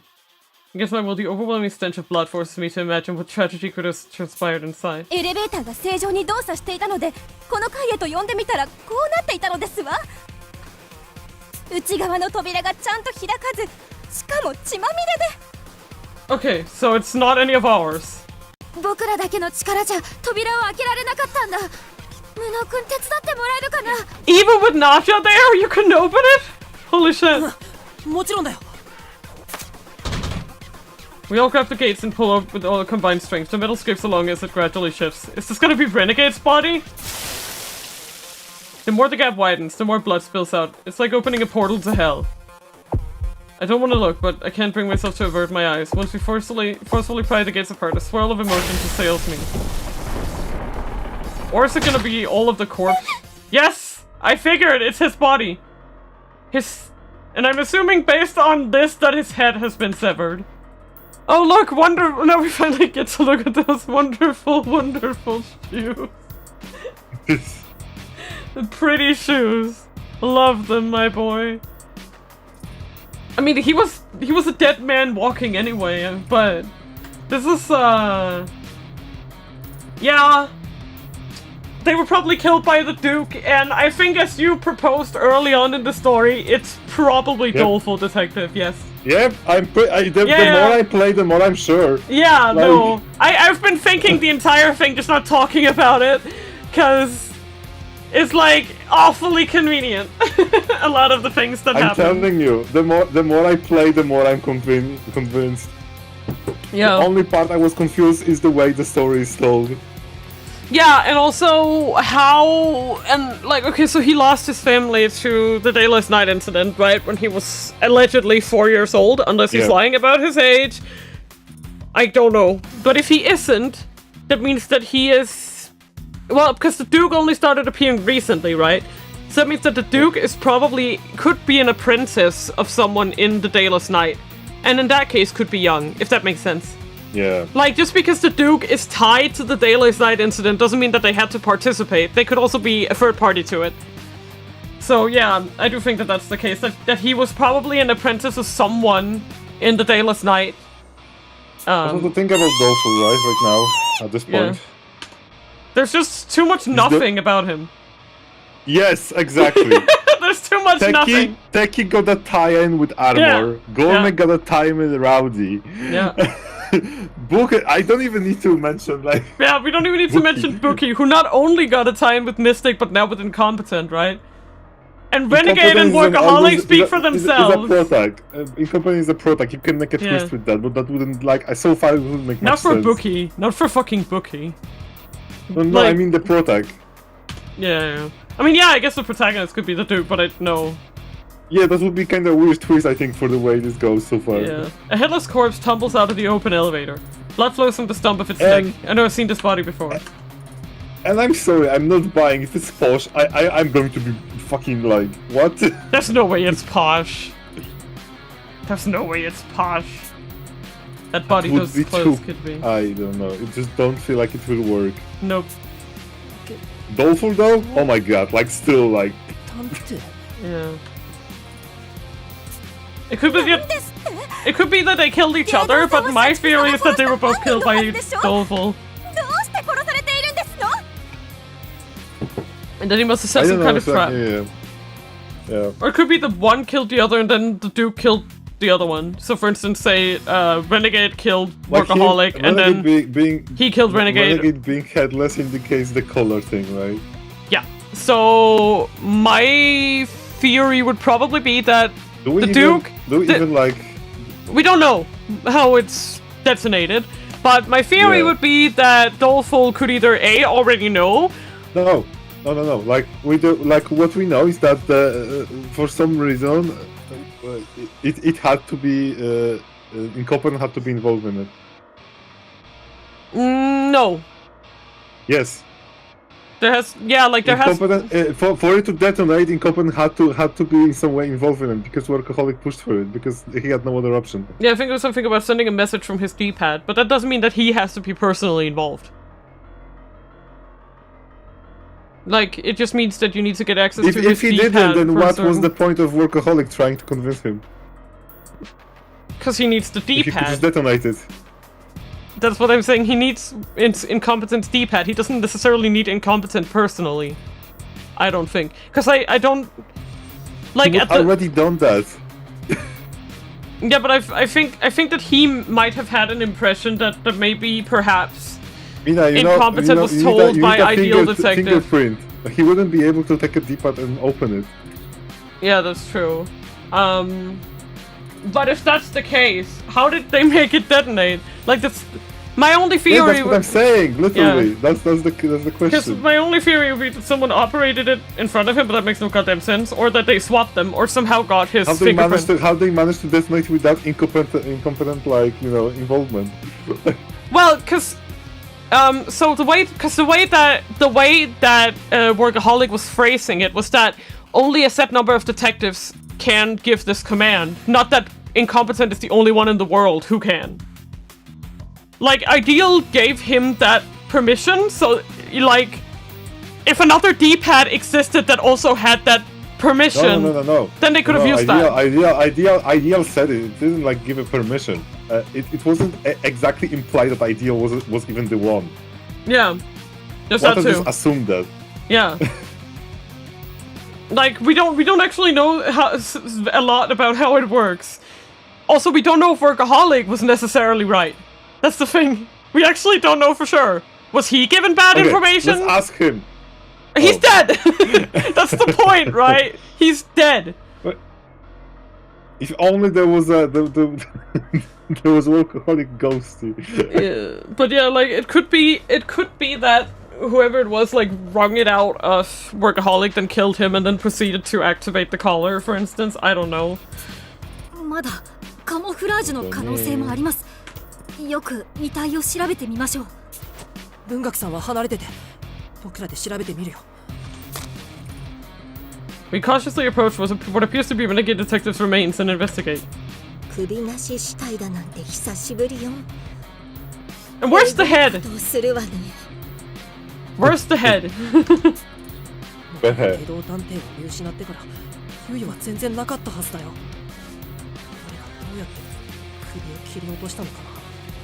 Yeah, because, like, I will say from the way the blood is just all over, it does, like, very much. But also the way that it's going down the elevator, like, did they just, like, decapitate him with the elevator? I don't know.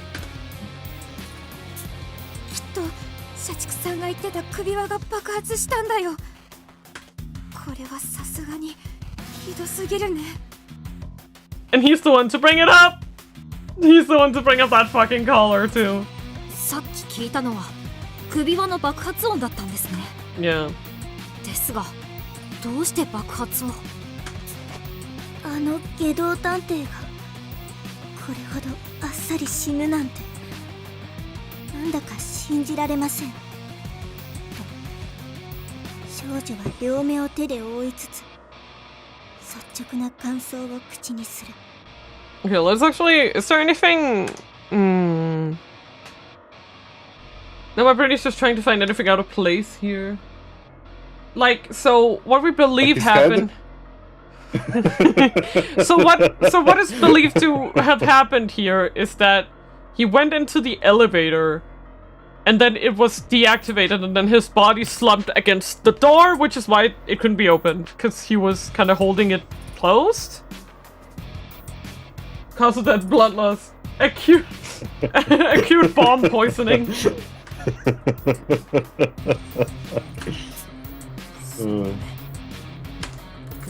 Like, looking at this, it's clear what the... No, I'm just trying to... I was just trying to see if there's anything immediately that looks kind of like, you know. No, I mean the blood loss being because of that, like, look at this.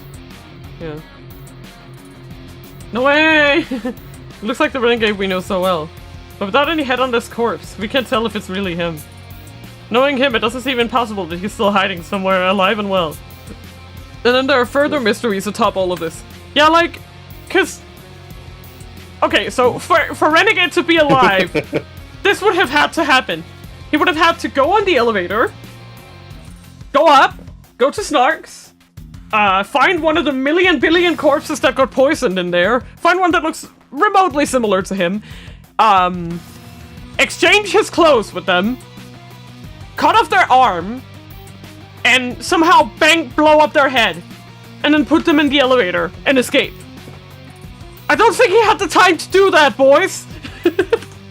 I don't know, he's really fast, you saw that. And then there are further mysteries to top all of this. We hear a tremendous boom from above us. It feels like closer than the last one, if the shaking floor is any indication. If the first explosion was the caller, then what was the second one? この事件、妙な点が多すぎませんか？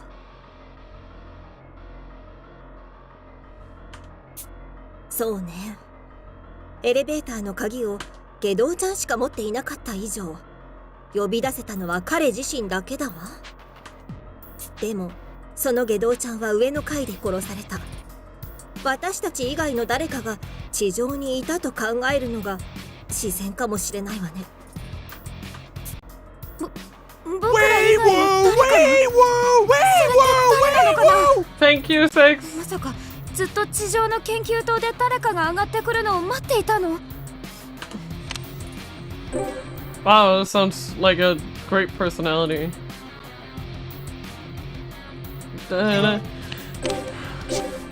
There you go.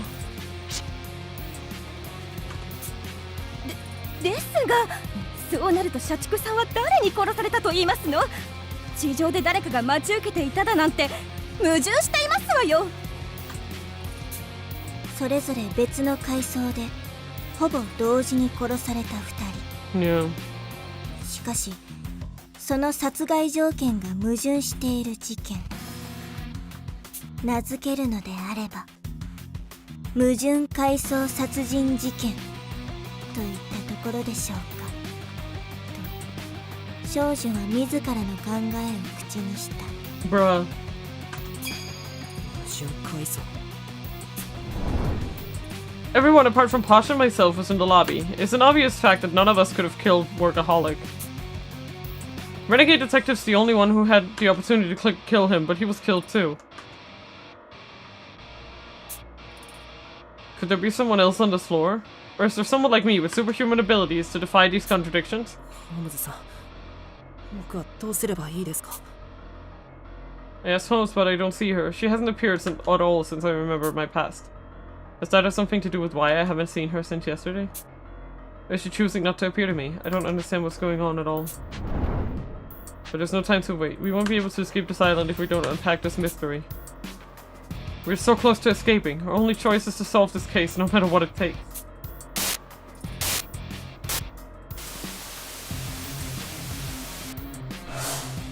Chapter 5, The Case of the Paradox Murders. Just gonna be gracious and save again.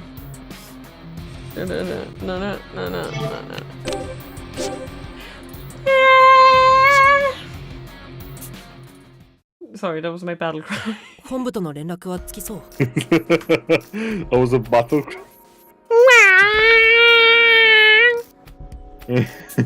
いえ、状況は変わらずです。やっぱりこの島へ来た時と同じで、通信ネットワークが安定しません。Yeah, he's 12. Fucking walking with a 12. Let's be real.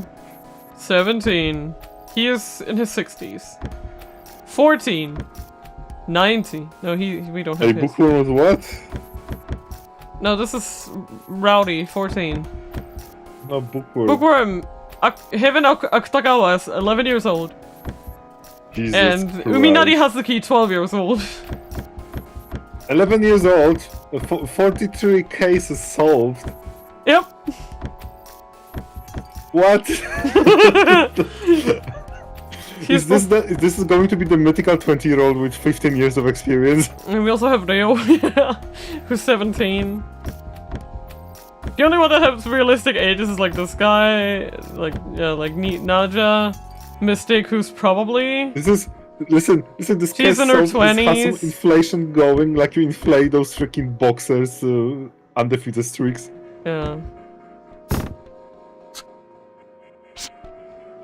ですが、連絡が途絶えてからすでに1週間は経過しているはず。異常が伝わっているなら、いずれ救助が来てくれるはずです。He should be right, yeah. 地上にいれば救助に気づかないことはないもんね。ひとまずはおとなしく待っておくのが最善かな。それにしてもロビーは地下と全く同じ見た目なんだね。Okay, so they went up. はい。きっと意図的なものなんだと思います。エレベーターのボタンに地下の表示がなく、鍵を使った特別な押し方じゃないと地下へ行けなかったり、かなり厳重に情報を隠されていたみたいですし、写真が流出してもごまかせるようにしているんじゃないでしょうか。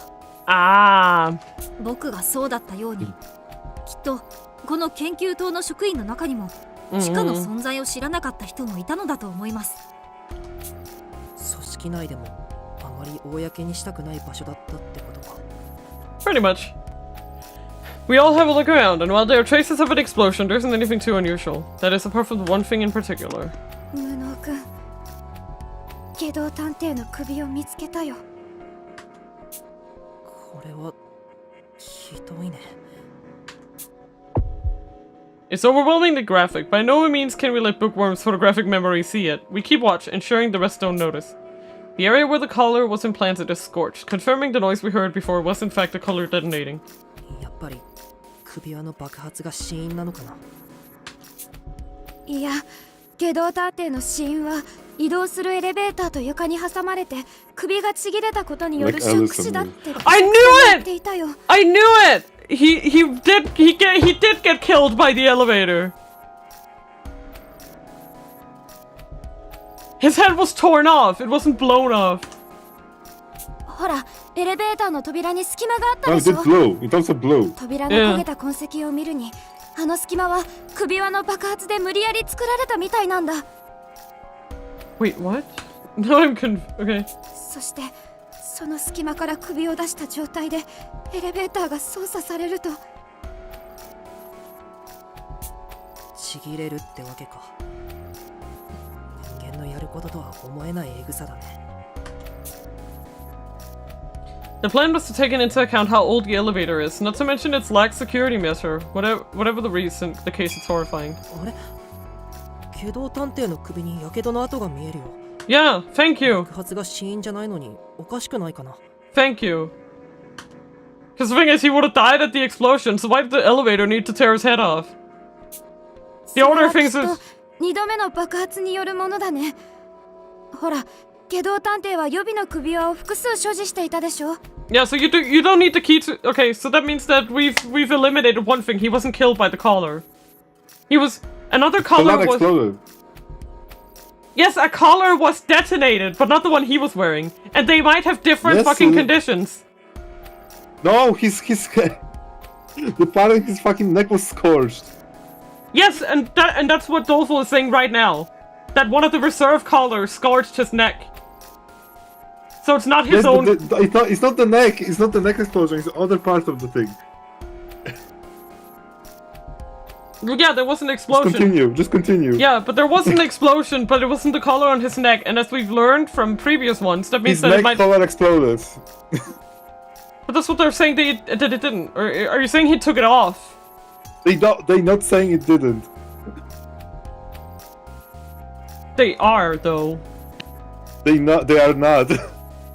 They're saying it's not the thing that killed him. エレベーターの扉を開いた爆発はきっとその予備を使ったんだよ。そして2度目の爆発は下道探偵の首についていたものが爆発したんじゃないかな。Oh, so they're saying his head was cut off and then it went off. Is that what they're saying? Okay, I get it. So he was not killed by it. He blew a gap in the elevator with a spare collar, is what Dolfo was saying. Then, for whatever reason, his neck was caught in the elevator. His head was lopped off, and then after that happened, yes, his head exploded again. Yeah, that's ridiculous. That's ridiculous. Well, yeah, I mean, it wasn't really attached to anything at that point. Maybe it just malfunctioned at that point. At that point, I could see it being a malfunction. Oh, there's no body attached to the neck anymore. You know. Just say. つまり首がちぎれた後に追い打ちで爆発したってことか。Yeah. Post problem. Okay, so how many colors exploded? Yeah, I'm getting kind of confused at this point. I noticed. Like, but also, 殺し方を考えつくなんて信じられないよ。僕らが思っている以上に八つ崎校は残忍だったんだね。But one thing I am thinking about though is this means that the explosion happened after everyone met up again. right? The second explosion, that was his caller, allegedly, happened after everyone had met up again. Like that we and Posh, we gotten back together. That was when the second explosion happened. Which means that everyone was in the room with us. So anyone could have done it, theoretically. If they just got their hand on our device. But I will say, like, in terms of getting the hand on our D-pad, like, Posh does have the best opportunity for that, but that doesn't necessarily mean she's guilty. Also, we know...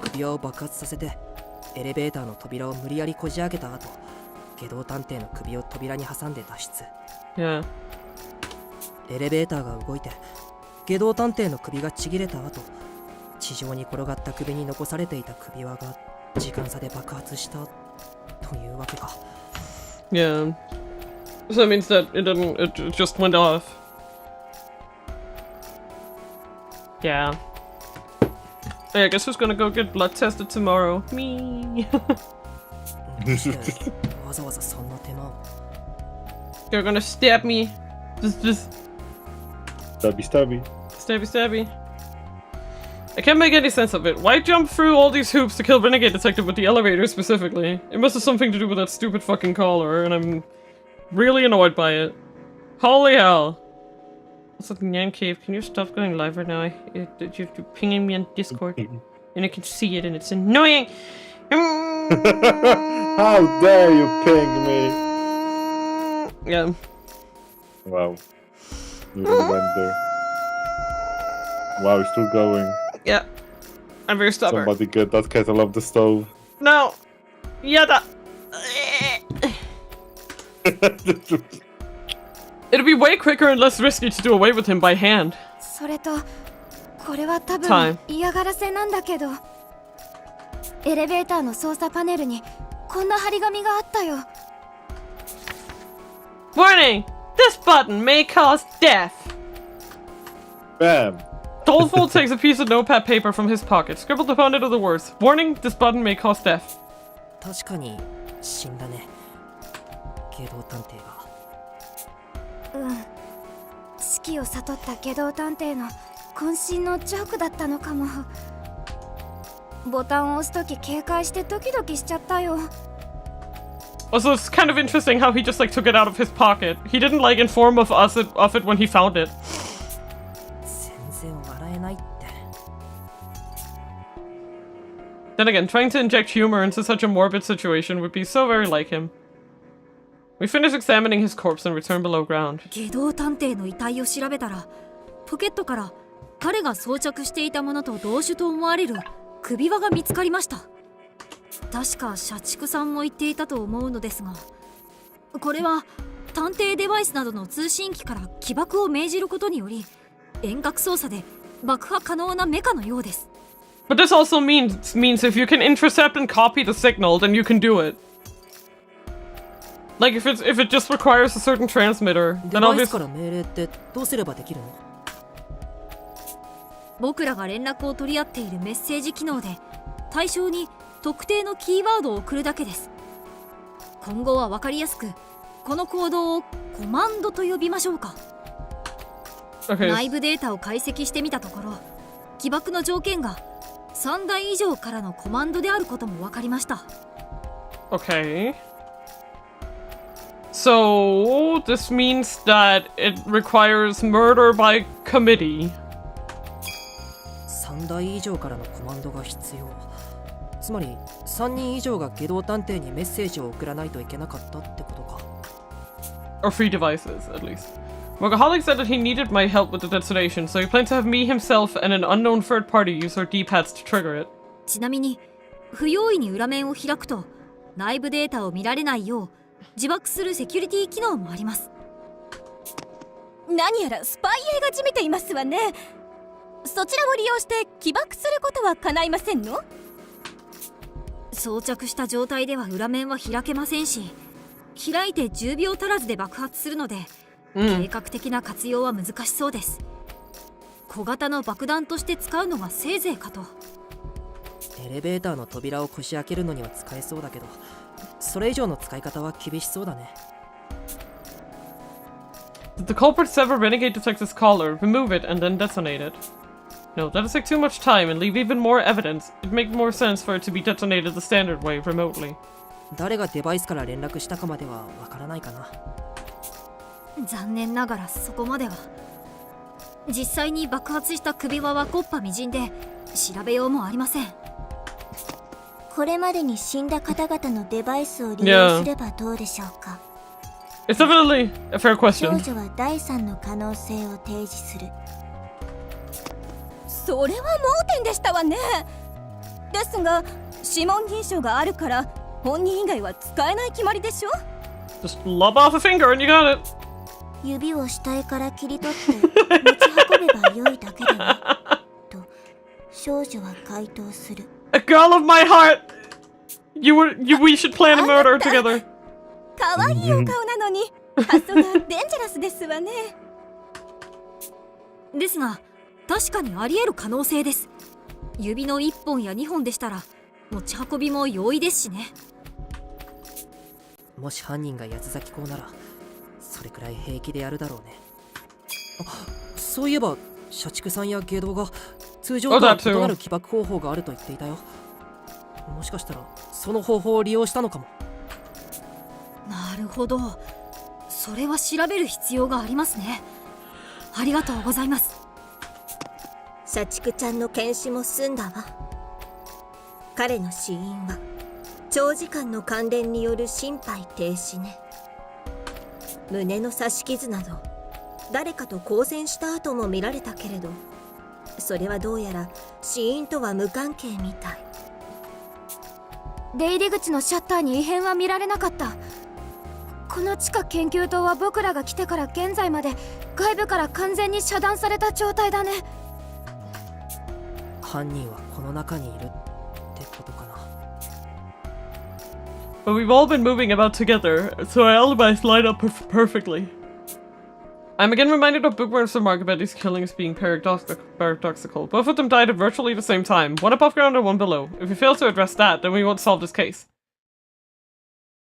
Everyone's gaze instinctively turns toward me. I get it. It's become something of a pattern for an investigation to only really get going after I give the word. 僕がやるしかないんだ。I speak aloud, trying to encourage myself. Ideal detective isn't here, making this my first time taking charge all on my own. I'm nervous, but it's something I must do. 皆さん、僕たちはもう地上に上がって何もせずに助けを求めることができます。This music starts, so I'm gonna say. Is the incoming gameplay music? Yeah! Yep. This time I won't miss it. ですが僕たちは探偵。目の前で事件が起きた以上、捜査をする以外の選択肢はありません。僕たちの目の前で引き起こされたこの悲劇を僕たちの手で覆してやりましょう。Everything about these two deaths is bizarre. Our investigation begins as we strive to detangle this mystery. Haha! I know you. Oh no. Okay. Oh no, it's a gameplay. Yeah, no, I'm just kind of. It's just these here. Well. Okay. Well. Let me just take a gander at what we got here. Well, she can. Okay, she can get that. And then. No, she can get it too. I think. No, I think I will make Whoopi do that.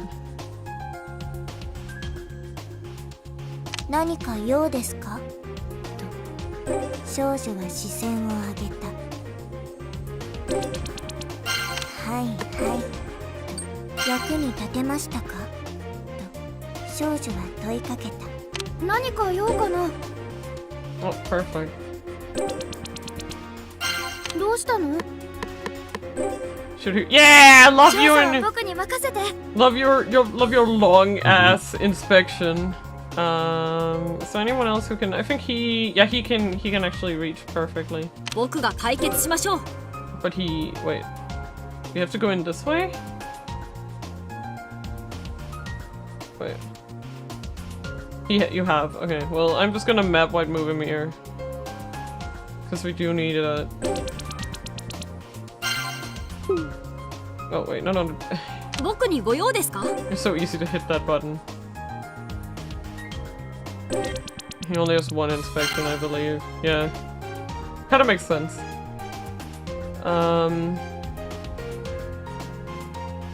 If we just solve inspection 2, so he can move like... Yeah, if he moves here, he can assist. 頑張るよ。焦らず冷静に調べよう。Huh? There's something on the floor. It's the remote for the AC. What's it doing here? Okay. Nice. Excess electricity usage causes breakers to shut off. Father always warned me not to turn on the AC and microwave at the same time. The culprit tripped the breakers, prompting a blackout without directly interfering with the distribution board, surmised the girl. Okay. This is a rubber wristband for visitors, right? What's it doing here? Okay. Now she has actually... Yeah. Let's see, is there any of them that have a particularly high... Not really. But, let's just do... なんて地味な作業。甘味完食、雨あられ。みんなで溶けば朝飯前ね。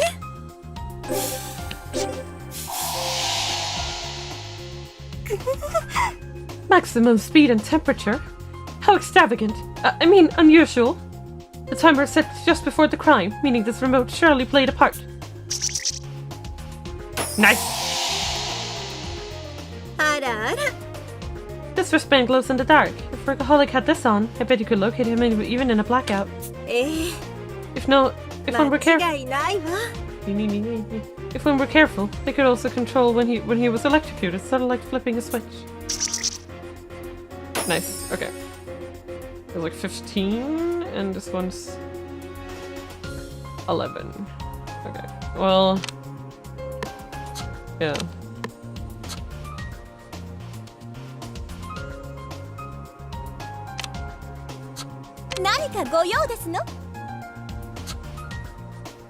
And she has great assistance. Yeah, we'll move you here.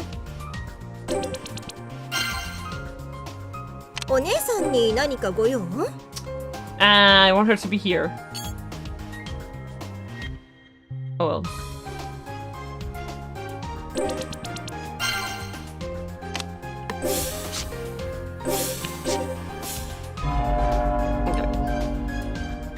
僕が解決しましょう。この足でもできる限りは調べますよ。何か用かな? Sure, let's just try to get some of these keywords. I don't even. I mean, he doesn't even have high enough inference to take care of these motherfuckers anyway. So, actually, I think we should just move Bookie down there. And I'll have her... yes, she can analyze that one! She can do this. And what I'll do is... see what I'll do here. So she has 6 plus 6, so that's 12. Plus 6 again, 18. And they need 15. Do you see my plot? Numbers! Numbers! They add up. Yeah, because they stack. That's the thing. That's what Six told me. That you can stack. You can stack assists basically. Yeah, that's pretty much. Let's do a prelim. Let's see. Maybe we don't have that many detectives to control, but at least everyone listens to us. Yep. That's literally the best we can ask for, because that means no one walks into their fucking death for no reason. Yep. Workaholic's wrist burns proof. He was shocked by the handcuffs. Maybe the electrocution was delayed by keeping the cuffs of the skin. Workaholic's body. Oh, thank you. Oh, what a perfect day to unaliven myself. This info hasn't been logged yet, right? I gotta tell everyone quick. Upon rereading, I noticed a passage in the manor. It was designed by an architect named Meicho Aragi, known for his poor taste, the girl said factually. A bloodstain? But whose blood is it? I need to analyze this, quick!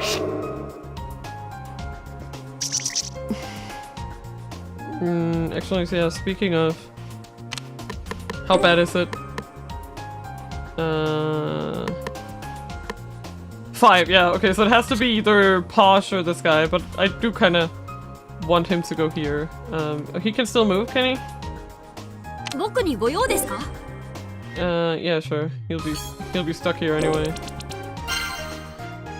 Unless we'll move the boy around. With that in mind, we'll just keep him going.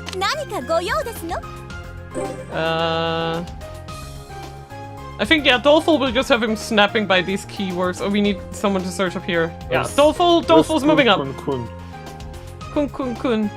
Doleful's moving upwards there, and Buki's moving down, so I think we should just move her, and she, I'm pretty sure. Yeah.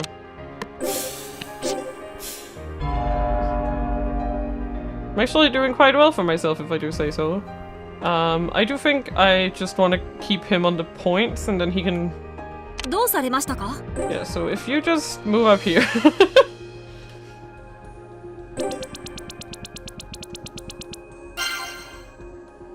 And you... If you can't investigate anything that turn, we might as well map-wide move you, so you're just going here. Wait, actually, do you have... No, the only one who can analyze, I'm pretty sure, are Posh and... Yeah, Posh or Techie, so... And I already moved Techie, so I'm just gonna have Posh analyze the evidence.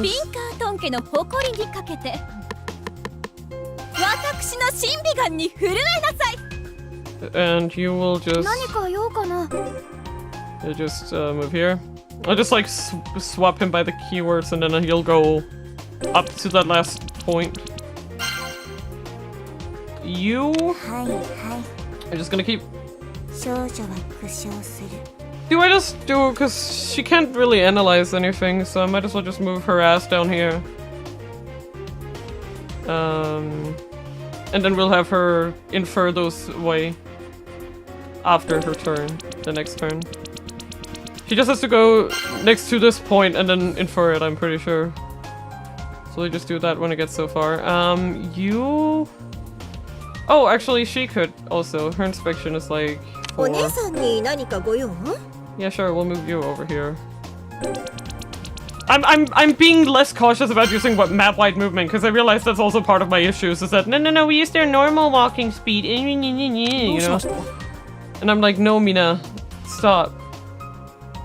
Just use it. Wait, these are inspect, I don't need to do that. These are inspect, so I think I can do this. Yep. Fantastic. Okay.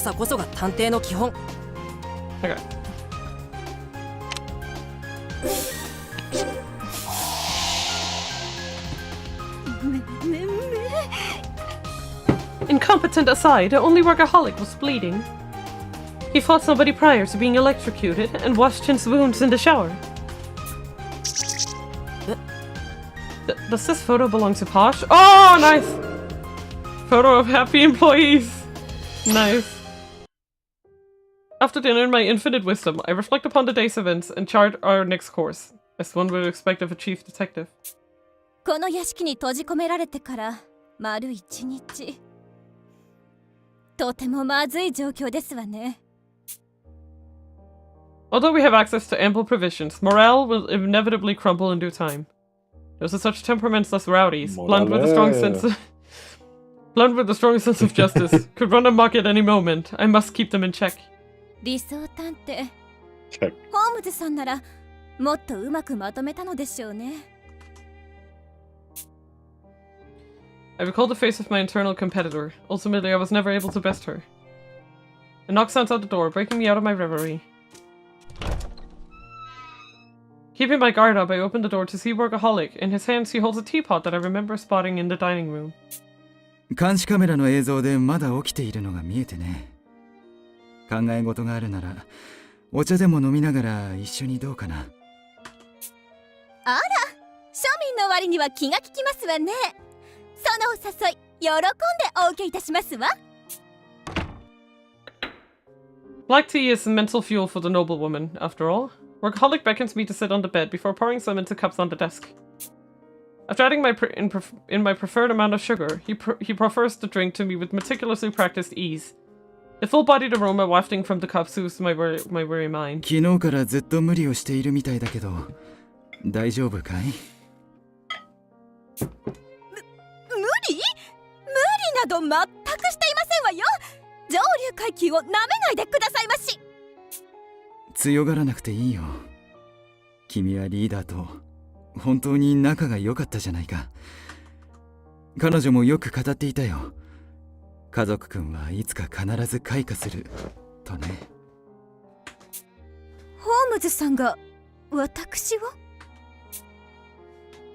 And in spite of her constant mockery, too. To think that she would leave such a sentiment behind upon meeting her demise, the yellow-bellied coward. I nearly speak my vitriol aloud before I realize that the worst will not reach her, quietly swallowing my vexation. 君がピンカートン家再興のためにどれほど身を削っているかはよく知っている。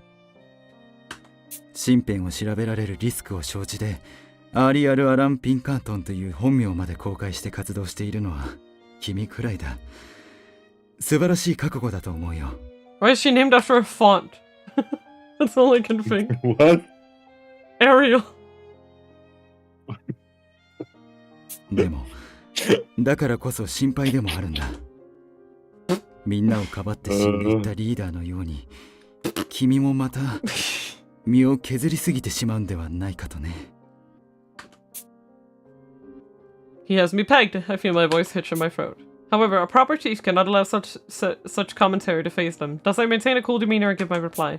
私は上流階級ですから。庶民の皆さんの分まで身を削るのは上に立つ者の義務なのですわ。私にはリーダーとしてホームズさんの分まで皆さんを守る義務がありますの。どうかお気になさらないでくださいまし。そうか。そうだよね。簡単に止められるなら君自身だって苦労はしない。君が一人で抱え込まずに周囲と協力し合える日が来ることを心から祈っているよ。リーダーや私はもう手遅れだったからね。Without workaholic excuses himself. Left in my own company, I begin to ruminate upon his words. ホームズさんや社畜さんは手遅れだったなんて私も変わりませんわよ。Since my birth, no other soul has tried in earnest to restore the Pinkerton name. Far from assisting my endeavors, many have taken to mockery instead. But trials by fire are all that I know, and I am of no mind to alter my methods. ホームズさん、安心してくださいまし。私がこの命に変えても、あなたの仇を取り、皆さんを無事に家へ返してみせますわ。Well aware that she cannot hear me, I voiced this proclamation to my lifelong rival nonetheless.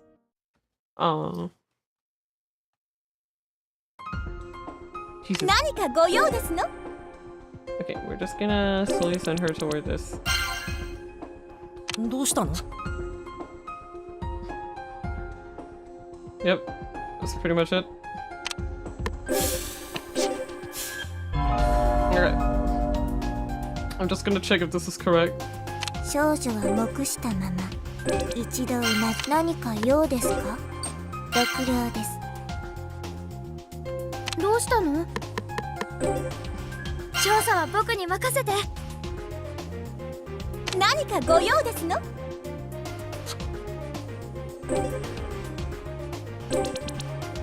何かご用ですの？ No, wait. どうかなさいまして？ Am I missing anything? Nope. Except for... There was a point, right? Yeah, okay. Yeah, 甘味完食雨あられ匂いの正体調べちゃうわね。A broken USB. This can't be a coincidence. Who did this, and why?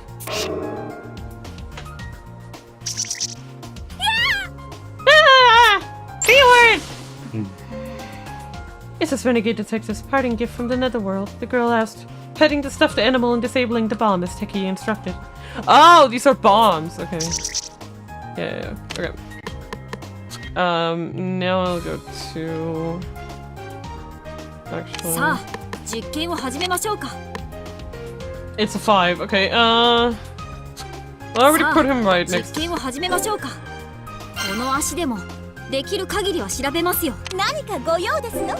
We'll move her here so she can do it next turn, and let's let her to analyze that fucking thing. You're not gonna be doing shite this turn, so how about you just move.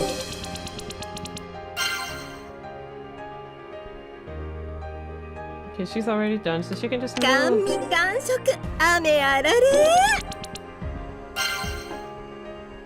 Okay.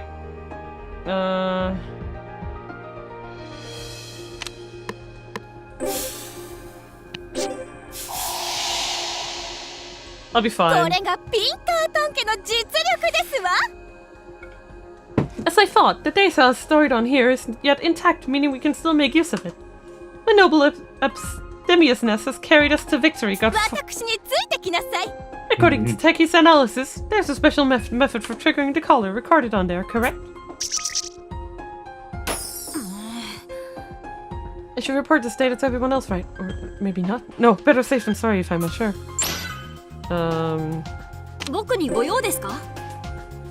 Yeah, sorry, you don't have high enough inference to take care of those anyway.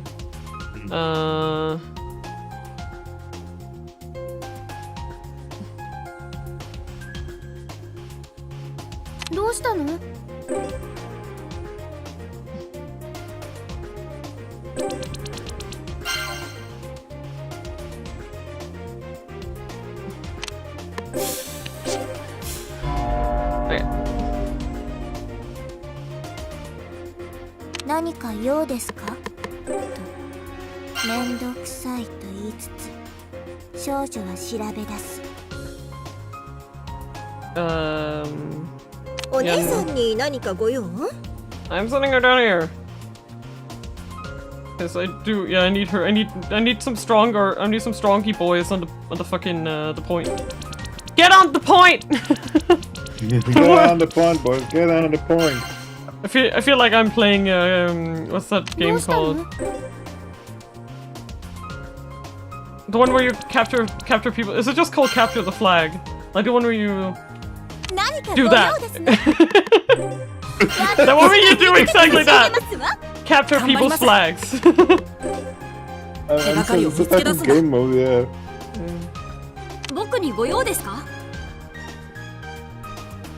That is a little annoying. Fine, you'll move here. Wait, is this assist? Yeah, his assist is better. Okay. Actually, in that case, yeah, you're perfect here. Just stay here for a bit.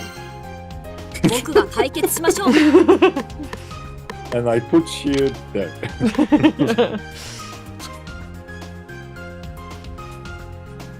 Like, even with map-wide move, you wouldn't be able to do anything this turn, so... Does it do a prelim? Yes. Well done, self! Thank you.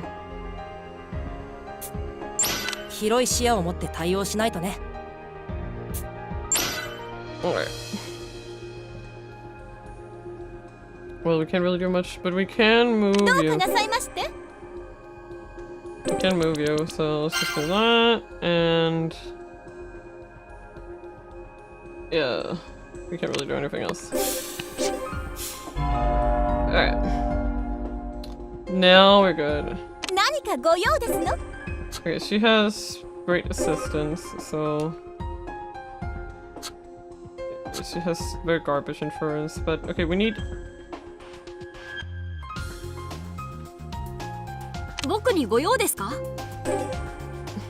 I guess we can make him infer.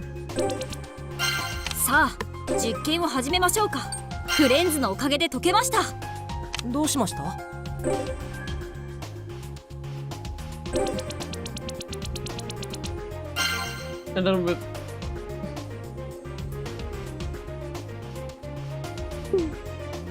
僕でよければ。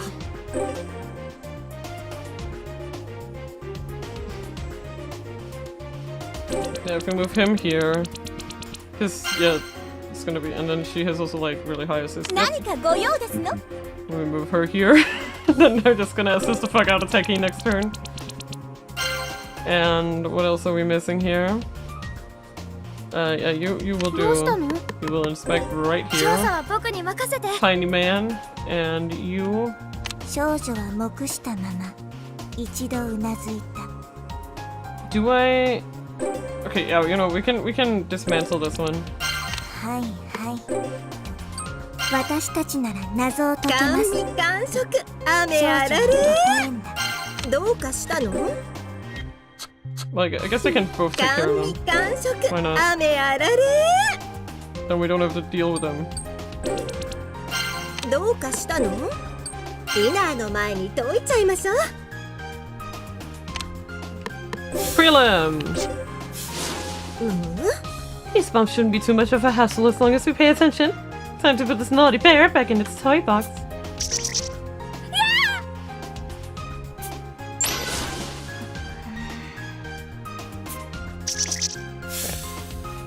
Okay. Yeah. Now as we go to the, Dolful can still move, but I mean, 何か用かな？ you're not really of much more use at this point. I think we're gonna pretty much wipe the floor with it. Okay, yeah, investigate. 3 hours. It'll be fine. 僕にご用ですか？ So you know we infer. 集中しろ。どうしたの？謎を解くために。絆の力を僕は信じる。何かご用ですの？私を引き立てなさい。 Okay, let's see. Assistance 4. Assistance 4. So it'll be the same. But they both have 6, so the highest will be if they both infer, basically. お姉さんに何かご用？ディナーの前に解いちゃいましょう。はいはいと。少女は No, actually, it's better if she moves. No, not there. The one next to it! I'm not very good at this. 6両です。 And you'll just map move. 何か用かな？ And I'll move you down to the point, and you'll stand right here.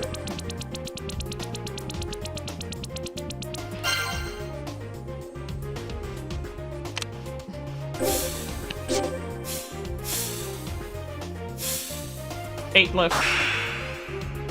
And this should be minus 15! I know! Wipe the floor of that one.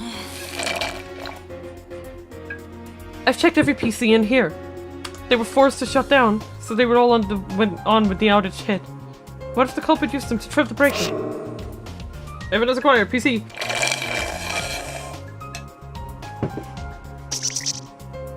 And these aren't something that we need to analyze? 僕が解決しましょう。 No, no, no.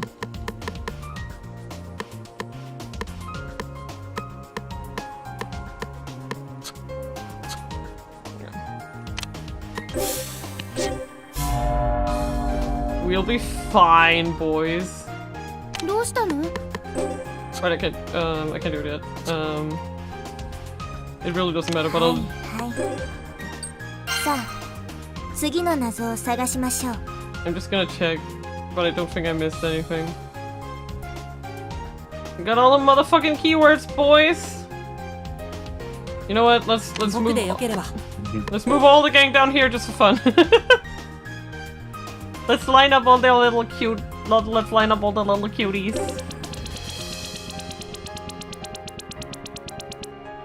Like literally with... どうしたの？ with these two... 僕でもいいの？本当？ I made her infer too by making him assist. Yeah, it's gonna fucking wipe the floor with it. Come here, my schmaltz. My tinies. Look at you all together. So no one dies. I'm keeping them safe. I'm storing them all down here.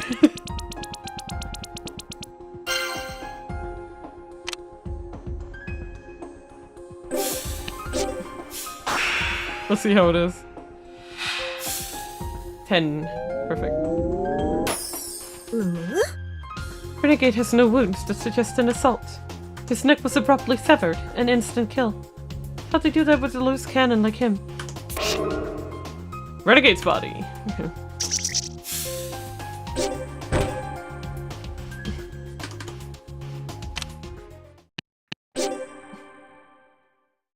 We did hit!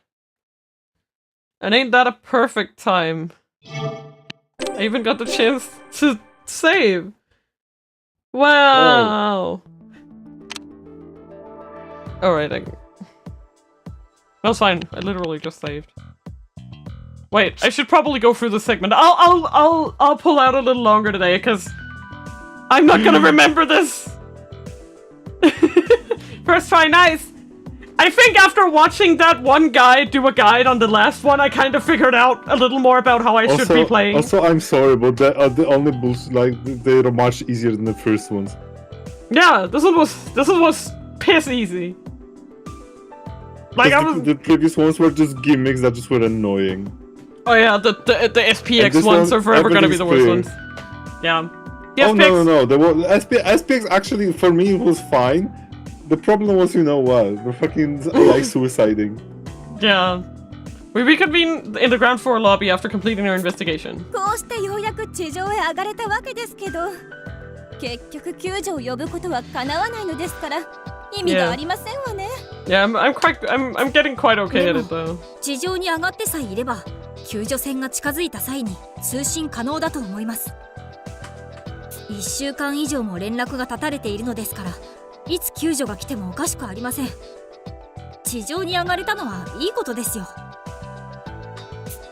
ただそうなると問題になるのは社畜さんたちが亡くなった事件を解決できていないことだね。もし万が一僕たちの中に犯人がいたら大変だ。救助が来るまでに真相を解き明かそう。そうだね。じゃあまずは今回の事件を一つ一つ整理していこうか。一番の謎はやっぱり誰が外道ちゃんの首輪を起爆したのかということかしら。Yeah. 確か外道ちゃんの首輪の起爆には彼の探偵デバイスに3人以上からコマンドが必要なのよね。1人は社畜ちゃんとして残り2人は誰だったのかしら。外道探偵への殺意を胸に秘めていた人を仮にユダと呼ぶことにしましょう。起爆に必要なコマンドは3人分。社畜探偵は確実にコマンドを発信していたとして、残りは2人分。社畜探偵以外にも2人のユダがいたということになりますね。Yeah. 少女はあまり考えたくない可能性に言及した。大丈夫だよ、文学さん。僕も最初はユダの存在を疑った。でも捜査を進めてみて、それが間違いだって気づいたんだ。僕らの中にはコマンドを発信した人はいない。外道は犯人の策略にはめられて、首輪の隠された起爆条件を満たしてしまったんだよ。Yeah, this is what I think, that they used the alternative method, which is not this message thing. 隠された起爆条件？コマンドを発信する以外にどんな方法があったというの？ That's what we're here to find out. The rules were hidden on that broken USB. One of us should be able to explain it. I mean, techie. 科学くん、君ならそのルールを説明できるよね。はい。施設内に落ちていた USB メモリの中に研究室の PC から持ち出された首輪の資料が入っていたんです。おそらく踏み砕いた人は USB メモリを処分できたと思ったんでしょうね。記録領域自体は意外と小さいから粉々に砕けた後でもデータは無事だったんです。Yeah, I can tell you, like, USB drives can take a lot of shit before they break.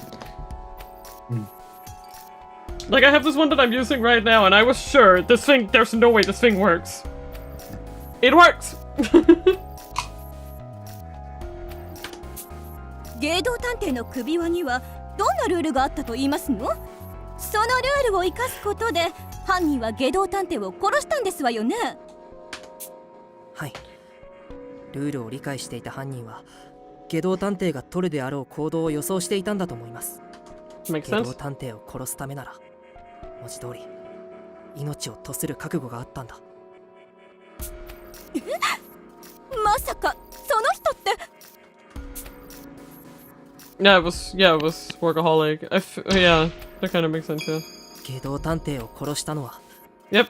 社畜さんです。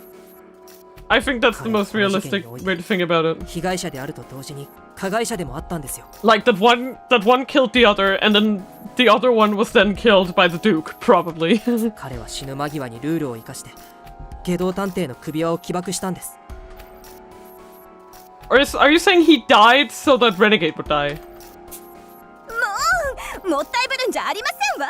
そのルールって何なんですの？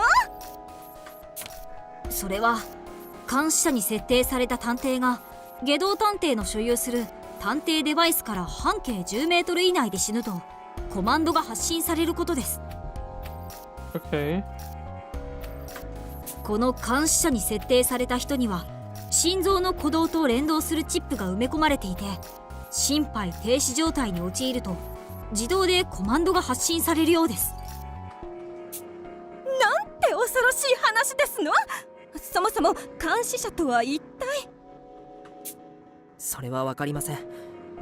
ですが誰がその監視者であったかは状況から察することはできます。まず社畜さん、この事件の渦中の人物だから間違いありません。次に僕だ。Yeah. これも社畜さんの今までの行動からまず間違いないでしょう。ではあなたの体内にもチップとやらが？ええ、おそらくは。僕はこの島で目覚めるまで数日間意識を失っていたから、その時に埋め込まれていたのかもしれません。もしくは社畜さんが知っていたことを考えると10年前の監禁事件の際に埋め込まれていたかですね。Yeah. それじゃあ残りの一人って。理想探偵だよ。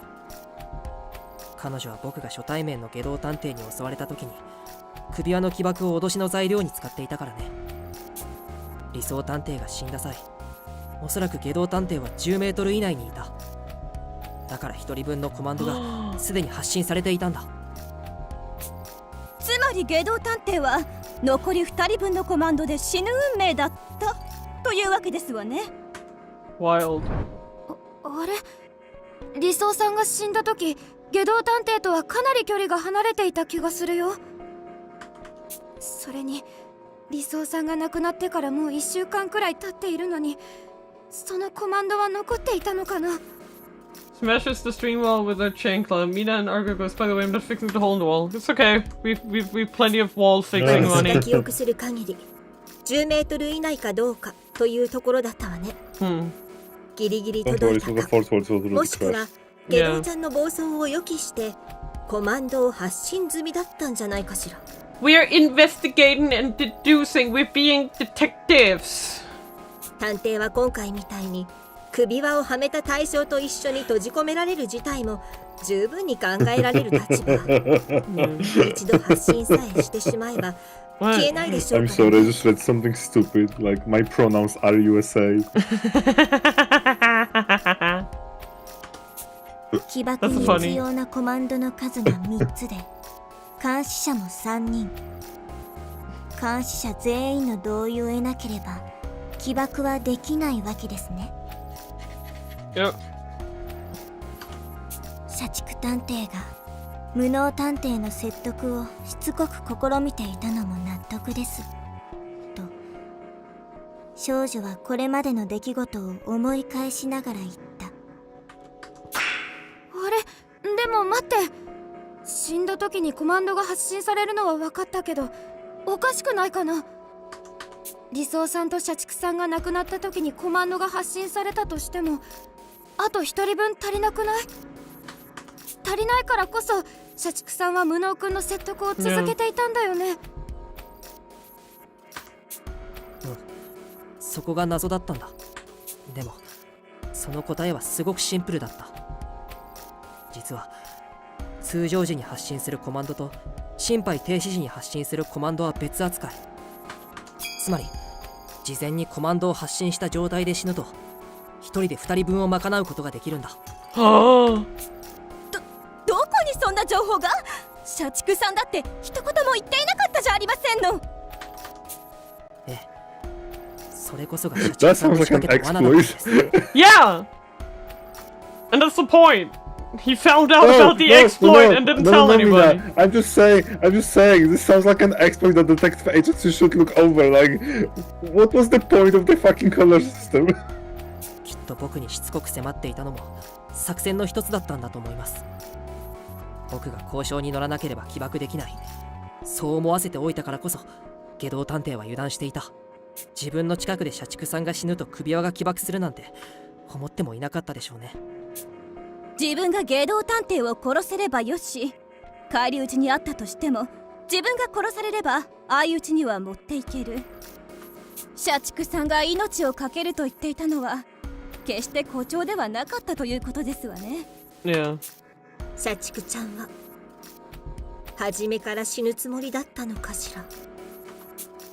それは違うんじゃないかな。社畜さんは最後まで生きようとしていたのだと思う。僕も同意見だよ。Yeah. 最初から死ぬ気なら地下牢でわざわざあんな事件を引き起こす必要はないからね。きっと社畜さんは万が一自分が死んだ時には相打ちにする覚悟で外道探偵とのケリをつけるつもりだったんだと思う。ただ外道探偵にこのコマンドのルールを知られたら台無しだ。 PC から USB メモリを使ってデータを抜き出すことでルールがバレないよう細工したんだろうね。 But hold up just a minute. Hold up just a minute. That means that Workaholic didn't kill him. Because it wasn't the collar that killed him. The elevator thing was since Workaholic would have been busy dying near the pipe, getting electrocuted, he wouldn't exactly have the time to set up the elevator trick now, would he? Because he was dying in that exact same moment. So wait a gosh darn minute, somebody else killed Renegade. Wait a gosh diddly darn minute, boys. そして社畜ちゃんは危惧していた通り外道ちゃんに殺されて、Yeah. そのせいで外道ちゃんも死んでしまう。最後まで因縁深い二人ね。ちょっとお待ちなさい。外道探偵が社畜さんを殺したとしてあの男はどのような方法で殺したと言いますの？社畜さんが殺される間際まで私と無能さんは外道探偵と交戦しておりましたのよ。外道探偵を擁護するようで気分はよくありませんが、彼にはブレーカーを落とすことも社畜さんを拘束することも不可能だったと思いますわ。感電させたトリックはとても単純ですよ。犯人はとある手段を用いて感電のタイミングを操作してみせたんです。 The AC remote. Electrocution only requires an active current. In other words, you won't be shocked so long as the electricity isn't flowing. This case appears complex, but it's actually a fairly basic gimmick. The electrocution's timing was controlled by... yeah, causing a blackout. そう。犯人は意図的に停電を起こすことで感電のタイミングを操ったんですよ。あの停電は確かに作為的でしたけど、停電中に感電をさせる準備など可能ですの？この施設で照明が消えるとライトなしでは前だって見えませんのに。察しが悪い上流階級ですねと呆れつつも、少女は聖母のような慈愛の心でもって解説を始める。発見された時はこの状態。手錠が体に接していて水に濡れた状態なら簡単に感電するでしょう。No. 人をこの状態で拘束するのは難儀しそうですわね。ブレーカーが落ちてから再び照明が点灯するまでの数分ではとても難しそうですわ。そうですね。ですが犯人は簡単な道具を用いて感電しない状態を作り出しました。それが何なのかは無能探偵、あなたなら分かるでしょうと少女はいつもの仕返しと言わんばかりに質問する。 The unexpected question startles me. But it's fine, I've been keeping up with our investigation, so a question like this is no problem at all. It was the wristband. 近くの床に落ちていたゴム製のリストバンドだよね。それって研究室にも置かれていた来客用のゴムバンド？ロックの解除用に社畜ちゃんが身につけていたのはわかるとして、どうして現場にも落ちてたのか不思議だったわ。もちろん偶然じゃありません。犯人はこのリストバンドを生かして社畜さんを感電死させたんですよ。まず停電前の社畜さんはこのリストバンドを手首につけられた状態で拘束されていた。その状態ならいくら電気が流れていたってリストバンドが絶縁体の役目を果たして感電を防げるという寸法です。あとは停電の間にリストバンドを手首から外して電気を流せば感電は不可避。私たちが到着するまでの数分間感電し続ければどうあがいても死ぬという寸法です。と少女は無能探偵の推理を鮮やかにフォローした。でも停電中だよ。あの暗闇の中どうやってリストバンドを外したの？あのリストバンドは地下牢の塗料と同じで暗闇で光る仕様なんだ。暗闇の中でも社畜さんの居場所を把握することは難しくない。Pretty much. あのブレーカーも狙って落としたもの、最初から全て仕組まれていた事件だったんだよ。ではブレーカーを落とした人が犯人ですわね。誰が電気機器に触れてブレーカーを落としたんですの？ You don't need to do that. ブレーカーは一人でに自動で落ちたんです。なんですって？そんなことできるわけないじゃありませんの。いくら私が世間知らずの上流階級であったとしてもなめないでいただきたいですわ。 Have you never accidentally flipped the breaker? それができるんです。そう。例えばもうすぐこの部屋の電気も消えます。電気が一人でに？飛躍くん、ブレーカーを戻してきてもらえるかな？任せて。After a moment, the room's lights flicker back on. ほら、手を触れずにブレーカーを落とせたでしょ。もったいぶらずに早くトリックを教えなさい。上流階級にもわかるよ、丁寧にね。Urged on by Posh, I'm beginning my 僕らが explanation. 研究室のエアコンをつけたとき、風でマウスが動いて勝手に PC が起動したことを覚えてますか？ええ、覚えていますわ。スリープ状態にしてあった PC がエアコンの風でマウスが動いて起動したんですわよね。それがあの時と同じ原理で全ての研究室の PC を同時に起動させたんですよ。研究室のエアコンは強力です。スリープ状態にしておけば一度に全ての PC を起動させることも可能だと思いませんか？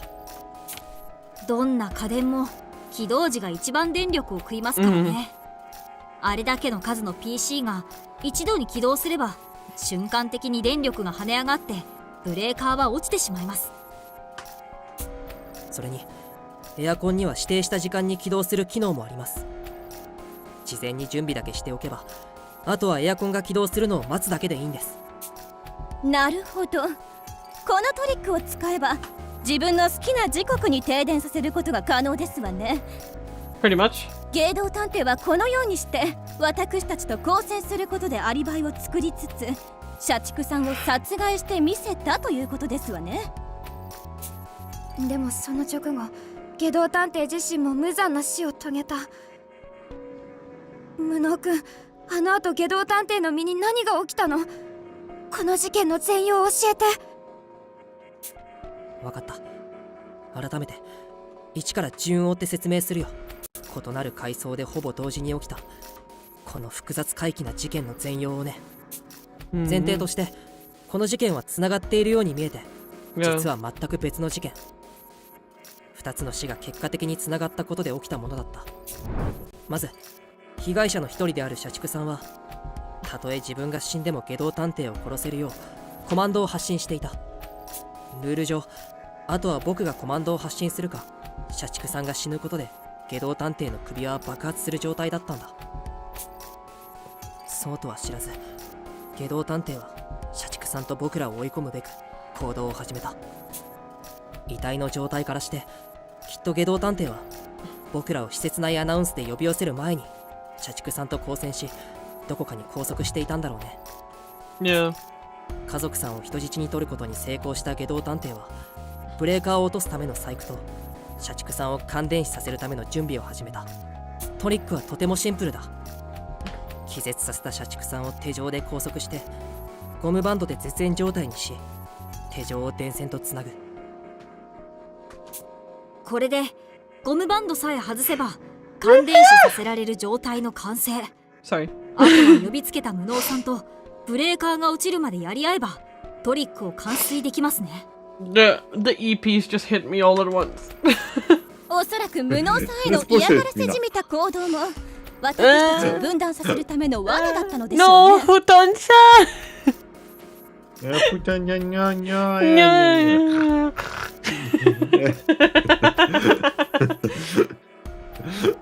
結果的に私たちは人数の利を生かせずにバラバラに行動してしまったのですから。No. 僕らは結局こ No. の男に踊らされっぱなしでしたね。下道探偵は計画通りブレーカーが落ちた隙に逃走。社畜さんを拘束してある通路まで走ります。ゴムバンドの発光を頼りに素早く社畜さんの腕からゴムバンドを引き剥がすと、分電盤へと戻りブレーカーを上げた。すると絶縁体を失った社畜さんはなすすべなく感電して、同時に消火栓にも電気が流れて非常ベルが鳴るというわけだね。非常ベルが鳴ったのは偶然なのかもしれないわね。ほら、下道ちゃんってばたくさん首輪を持っていたじゃない。本当ならあれを爆破させることで私たちを誘導するつもりだったんじゃないかしら。 Probably. つまりどちらにせよ、私たちの注意を引くためにあのようなまどろっこしい殺害方法を取ったわけですね。と少女は結論を述べた。きっとそうだよ。犯人の狙い通り非常ベルに気を取られた僕たちはエレベーターで地上への脱出を図る下道探偵に気づくのが遅れた。でも下道探偵は社畜さんを殺すことが自分の首輪が起爆の条件を満たしてしまうことに気づけなかった。その結果、下道探偵自身も死ぬことになって連鎖的に事件が発生。それぞれの異なる思惑が偶然重なった結果、奇妙な構造を生むことになったんだ。But this is the part that confuses me, because they say his color went off after he died. So how did he get his head lopped off then? Like, either it went off and he fell down and the elevator killed him.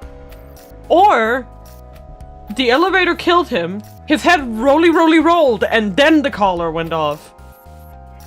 And in that case, who put him in the elevator? Was he just already that tired that he just accidentally laid his head like right in the door?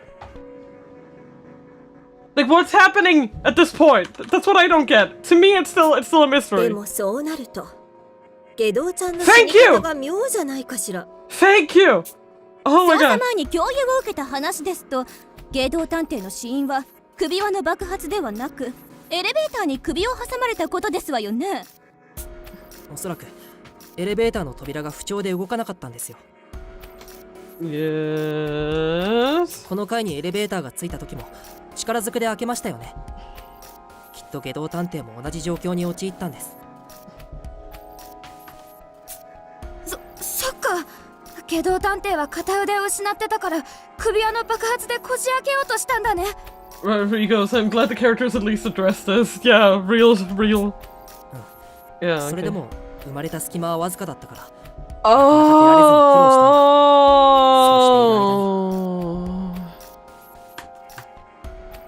Makes sense. And then, yeah, but エレベーターが動き出して死んでしまったということですわね。あの外道探偵にしては少々おまぬけな最後なのが気になるところですけれど。yeah. きっとさすがの外道探偵も焦っていたんだよ。エレベーターのボタンに押したら死ぬなんておかしな張り紙をするくらいだしね。僕らと違って外道探偵は首輪が起爆するまで猶予があることも知らないからね。気が動転しておかしな行動に出るのも不思議じゃないと思うんだ。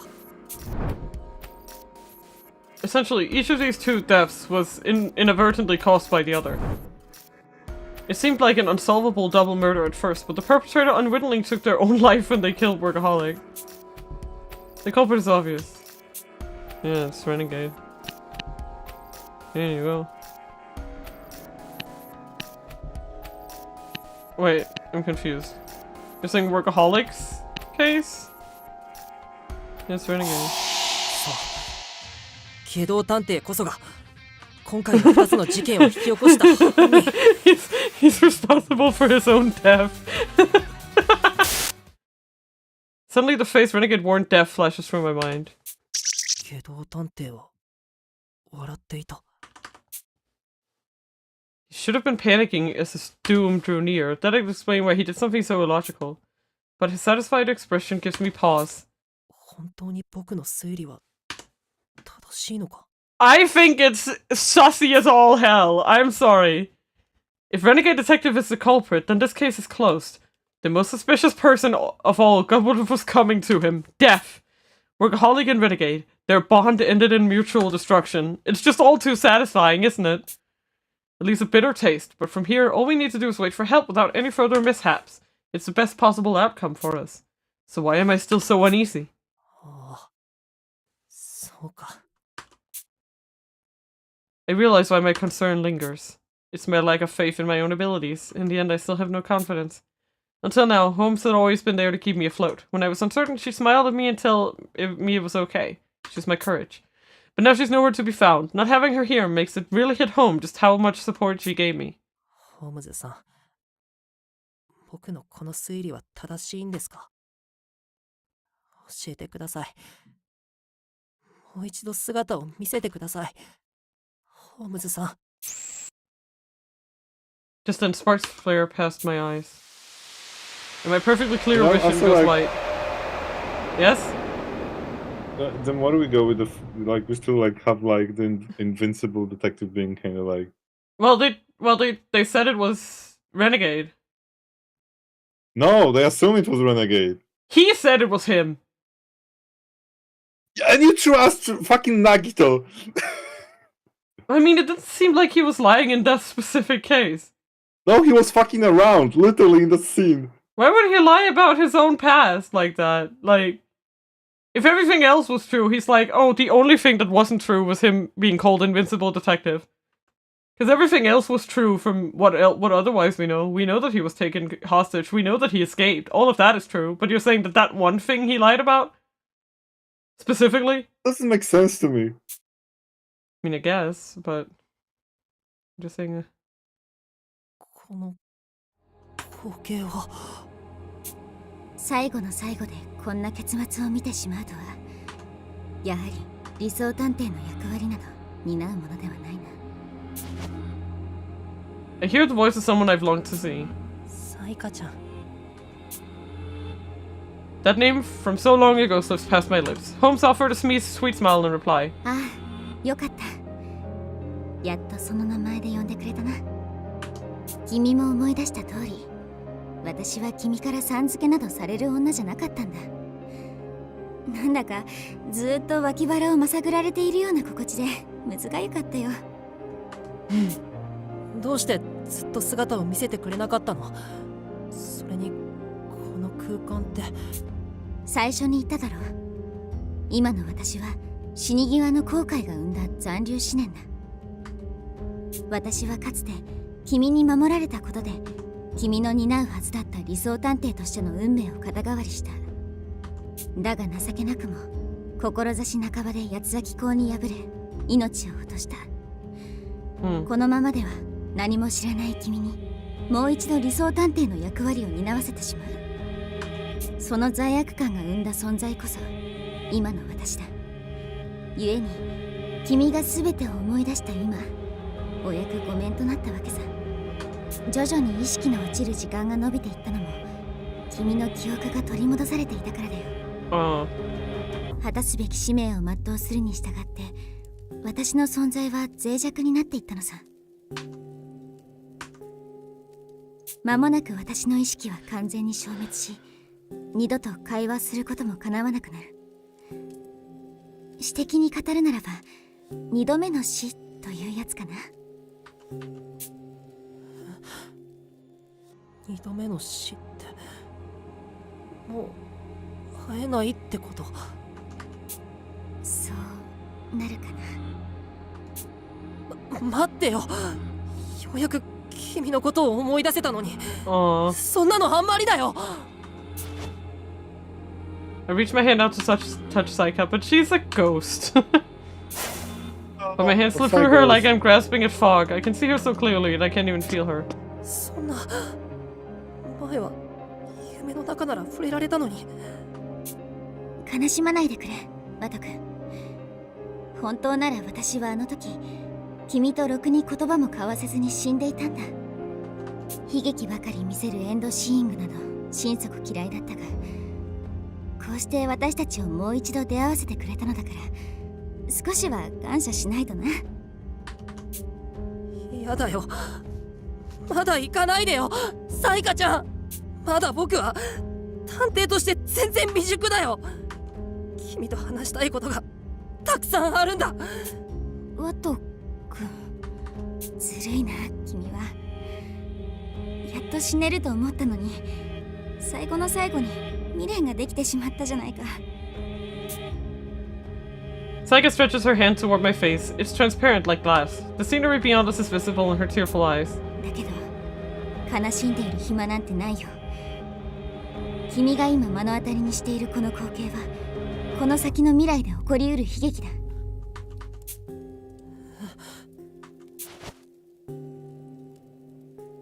I turn only to be confronted by mountains of corpses, more than I've ever seen before. Damn, you even went through the effort of, like, taking off their clothes, too. Effort. And efficiency.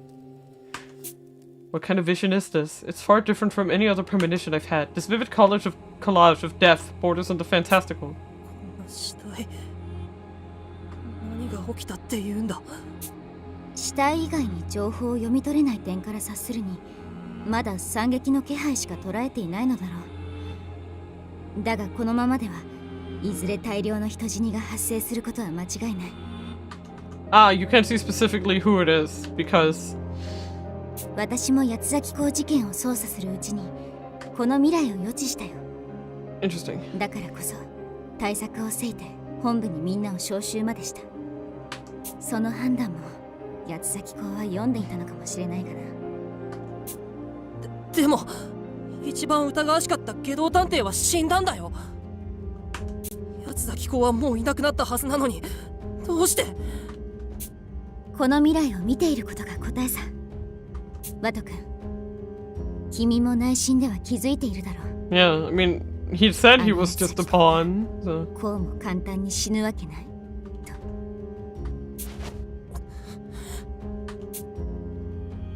I can't argue back.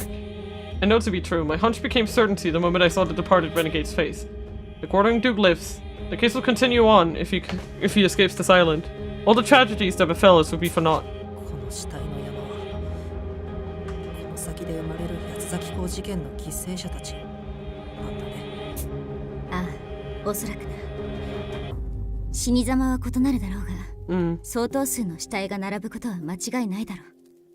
君は自分でも目を背けたくなるような悲劇の可能性を眼前に突きつけられたというわけさ。これこそがエンドシーイングの呪縛だよ。理想探偵として生きる者は決して悲劇から目を背けることができない。悲劇を覆すことを義務付けられる。もしかしたら外道探偵に殺されていた方がまだマシだったと思う日も来るかもしれないな。Saika chuckles as if to intimidate me. さてワト君、これから君はどうする？先ほど言った通り、もう私は君を手助けすることはできない。今後は一人で悲劇と向き合っていく必要がある。この島で体験したような悲劇との開口が日常となる。幸せとは言い難い過酷な毎日。北条ワトとして生きることすら難しいだろう。それでも君は理想探偵としての役割を担う覚悟はあるか？ Saika's purple eyes pierce through me. When I first arrived here, I wouldn't have been able to answer. I knew nothing back then. I had even forgotten my own past. I didn't even realize I was experiencing a reunion 10 years in the making. In fact, for all that time, I believed my false memories. I thought I couldn't save her. I led a carefree life that forced a cruel fate on Saika. Now that I remember it all, I can't fathom fleeing from it. I refuse to. Because above all else... もう、サイカちゃんを死なせるわけにはいかない。今なら、警道探偵の言っていた意味もよくわかるよ。僕は結局、サイカちゃんを守りきることができなかった。今こうして、二度も死なせてしまいそうになってる。だけど、もう、死なせない。君が背負ってきた運命ごと、僕は君の命を背負って生きていくって決めたんだ。本当にいいのか？まだ引き返すことはできるよ。私の言葉も思い出した過去もエンドシーイングの能力だって全部妄想だと思えばそれでいいんだ。それだけで君はこれまで通り平凡に生きられる。それでも君は探偵として生きるつもりなのか？ Yes! Can I even save here? I can't. But of course I am. I don't give a shit. No. I'm... 僕は探偵として生きるよ。きっと探偵をやめた方が楽だろうけど、悲劇から目を背けるのはもう嫌なんだ。まだまだ未熟だし、サイカちゃんには全然追いつけないかもしれないけど、理想探偵の役割を全うしてみせる。そうか。やっぱり君は全てを知ってもなお過酷な道を選ぶんだな。10年前から何も変わらない。いつもいつも一人で全てを抱え込んでばかりの大バカだ。いつか必ず後悔するぞ。なんて言っても意味はないか。君の堅くなさは10年前から知っている。そんな君だからこそ私は憧れたんだからな。サイカちゃん。No! She's fading. Why do I have to look at this vision, but I can't stay with you for a little longer? That's unfair. Saika's body goes hazy like a fine mist. I reach out, but she still escapes my grasp. I finally caught up to her, and yet now I can't even touch her. ワト君、本音を言うとね、君には何も思い出さずにいてほしかったんだ。このまま何も思い出さなければ、私の未来は消えず、ずっとワト君のそばにいられる。君もまた嫌な過去に目を向ける必要だってなくなると思ったんだ。そんなこと君が望むわけもないのにな。だから10年前のことを教えてくれなかったんだね。そうさ、身勝手な女だろ。結局最初から最後まで私の個人的な都合で君を振り回したに過ぎない。存分に恨んでくれ。私は初めから君が憧れるような探偵ではなかったのさ。恨めるはずがないよ。君は誰よりも理想探偵の役割を担う大変さを理解している。だから僕がかつて理想探偵だったことも、君が肩代わりしてくれたことも隠したかったんだよね。君だって10年前から変わらない。いつだって誰かをかばってばかりのお人よしじゃないか。ずっと思い出せずにいて本当にごめんね。こんな僕のことを思い続けてくれてありがとう、サイカちゃん。Aw. She's so sweet. Why does she have to die? No, dude, she's already dead. That's what I mean! Why did she have to die back then? It's unfair. Zaka's expression flickers as tears well up in her eyes. Then her face crinkles into a broad smile. 現金だな、私も。お礼など求めていなかったというのに、いざ君の言葉を聞くとこのざまだよ。理想の探偵を演じ続けるのは並大抵の道ではない。きっとこの先、これまで以上の悲劇と対面していくことになるだろう。されど、今の君ならばきっと平気だ。どんな悲劇だって覆せる最高の探偵になれるよ。Saika continues to dissipate, seemingly melting into the world around her. 理想探偵を演じ続けた者として最後のアドバイスだ。エンドシーイングの本質は未来の余地ではなく全てを見ること。今の君になら過去に訪れた場所でも異なるものが見えるだろう。この1週間の出来事を振り返り、その力で真実を見極めてみるといい。初歩的なことですね、ホームズさん。君との名探偵ごっこは楽しかったよ、ワトソン君。She called him Watson! That's the joke with his name! No! That pisses me off! That's why you named him Watto from the beginning. Oh my god, that makes me so angry. Angry. Ah, puns! Ultimately, I failed to save Saika. By the time I remembered it all, it was far too late. I never got to repay her. At least only one thing left for me to do. さあ、反撃開始といこう。君の手でこの国に起ころうとしている最強最悪の悲劇、はい、八つ崎港事件を覆すんだ。I just want you to give the biggest clue why Renegade cannot be invincible, detective. Because he died? Yes. You got it. I mean, I don't know. 約束する。Hey, tell me I'm right. Tell me I'm not right. 八つ崎港事件を解決に導いてみせるよ。I mean, unless like, is your play to say that Renegade lied about it? And, I mean, basically, are you okay? So it could be, and this is just my theory, right? So we know of 3 survivors. Well, Saika's dead, but she still survived the incident at the labyrinth. I didn't convince you about the invincible thing, so I didn't want to push because I'm thinking more about it. But what I wanted to say is that we know that Renegade was 17, we know that Saika was 17, we know that Watto was 17, we also know that Neo, aka Doleful Detective, is also 17. Yep. So what you're saying is that there's basically so basically there's a 4th survivor. Is what you're saying. I do think Doleful is invincible. Yeah.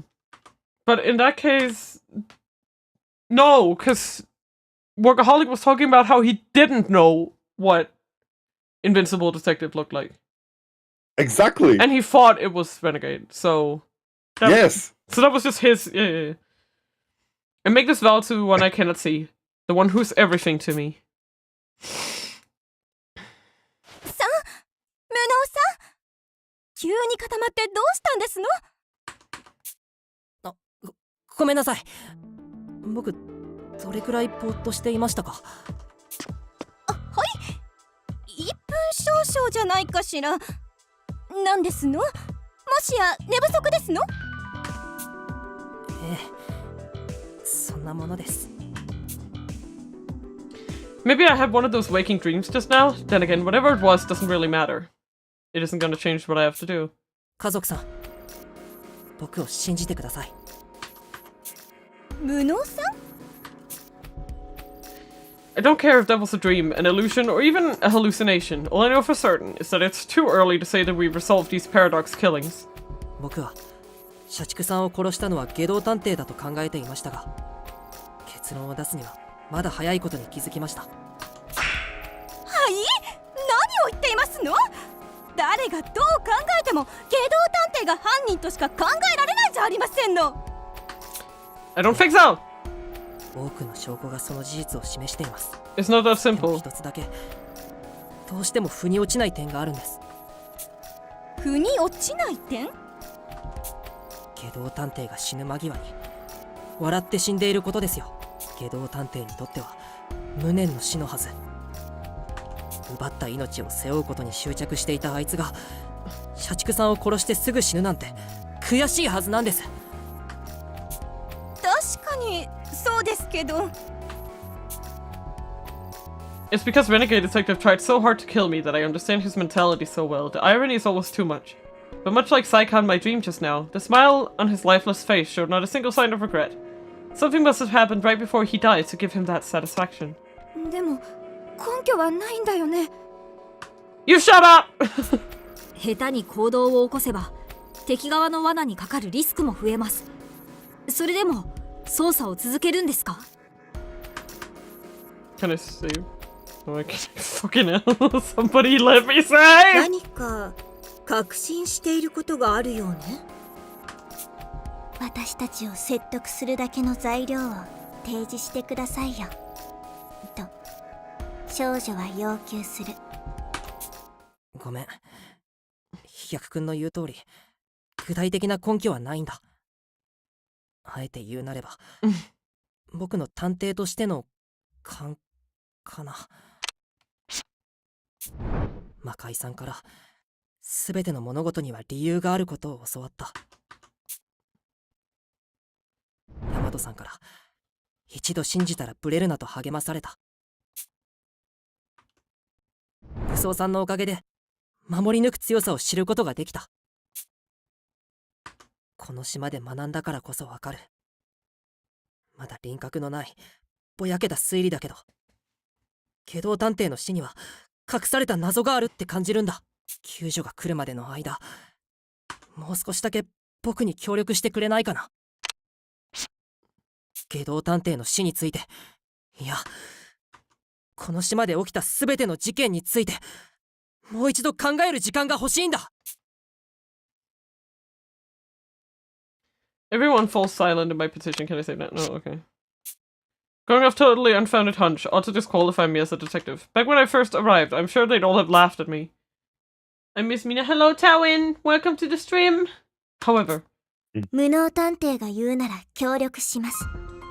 yeah! あなたの言葉なら信頼できますからねと言って少女は微笑みかけた。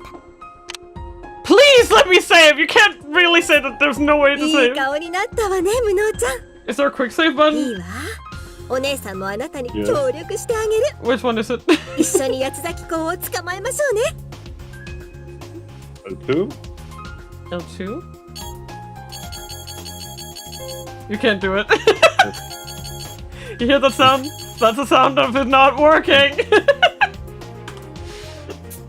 実は僕も無能さんと同じ気持ちでした。皆さんの死を無駄にしな A いために 2-hour ここはリスクを冒してでも unskippable segment 捜査を続けましょう。 that you have to play in one go. 僕は Really? 君の選択を信じるよ。 I should have just given up before the. 僕の力が必要な時は I know, but い you つで were も no. 頼ってね。 You should have I done didn't better. think that they would just do this. I thought at least I'd come on, just give me like a. Do you want to save before I start this, please? Mina, まったく Mina, リーダーは私 you だ know と it 言 will う go のに until there is a 身 report の at 程 the 知 end. らずの庶民ですこ It's what the fifth time it's と。 happening. 良いでしょ。 Okay, go あなたの eat. 熱意 You を can 抜き go にす eat. る I'll など finish the 上司と ship. してあってはなりませんからね。 Oh no no no no no no no no. リーダー no, とし no. て私もあなたに協力して差し上げますわ。 Fucking God. この Couldn't 島 you? で散っていった皆さんのためにも必ず真相を解き明かしてみせますわよ。ありがとうございます。皆さん。 I'm still so inexperienced. I could never call myself an ideal detective. Incompetent is a much more appropriate word for me. But I'm not alone. I have friends I can trust. We've survived through life and death ordeals together after all. Even as we go up against the most fearsome serial killer of all time, I'm not afraid as long as they're with me. 僕たちで覆しましょう。この島で起きた全ての悲劇を。 I'm still testing that button, bitch. With that, we make the decision to revisit every case that's happened up until now.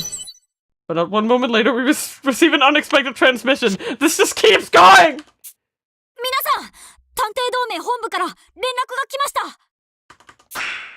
した。電波は届かないはずじゃ。おそらく通信システムを搭載した船でこの島の近くまで来てくれたんです。地上に上がってこられてよかったですね。では早速届いたメッセージを読み上げますね。Mina shaking the parts of the save button. Let me in! Yes. It's me. Oh my god, it's a whole ass CG. Everyone clusters around Techie, looking at the laptop balance atop his knees. Look at this. It's the boys. They're the only boys still alive. Displayed on the screen is a brief, blunt order. 八つ崎港事件についてはもう捜査の必要はない。救助へ向かうから何もせずに待機せよだって。Wow. Perhaps we had yet to see how deeply the malice surrounding the quartering Duke's killing swirls. Yes! They didn't force me to do that. Oh boy.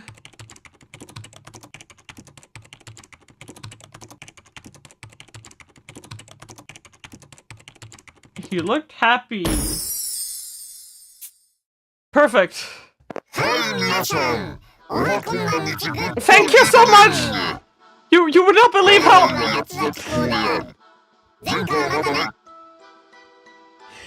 You would not believe how happy I am to see you!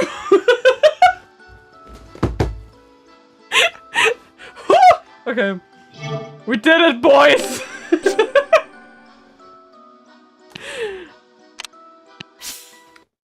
Yeah! Yeah, I was like, that would have been too much. Imagine doing 2 gameplay segments back to back. Oh my god, that would have been awful. Yeah, live quartering finale. Sounds good. Oh man. Yeah. Whew, that spooked me. That sure did. That sure doopy spook me.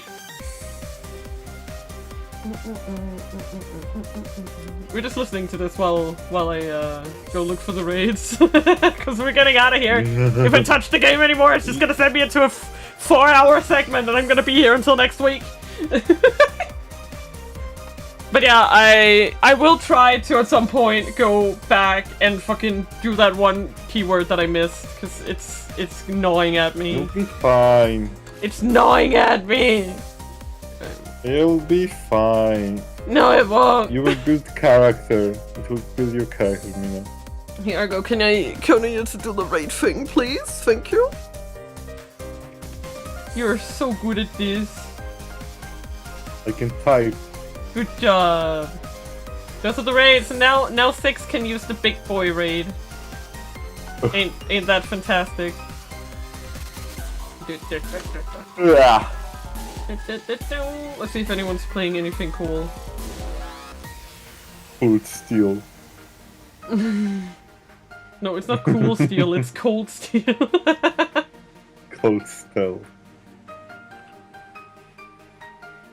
Snake eater. Yeah, I mean, it's... Oh! Dizzy is playing Zelda. Are they God still fucking live? damn it, find somebody that's not playing Zelda. I can't! I mean, there's someone playing Honkai Star Rail, would you rather have that? Okay, we're rating Zelda. I can also check if Vika, because I can't remember if she usually stops around this time, it depends. Let me check. If Don't stop this time, my consciousness, because I should be asleep. You should go eat.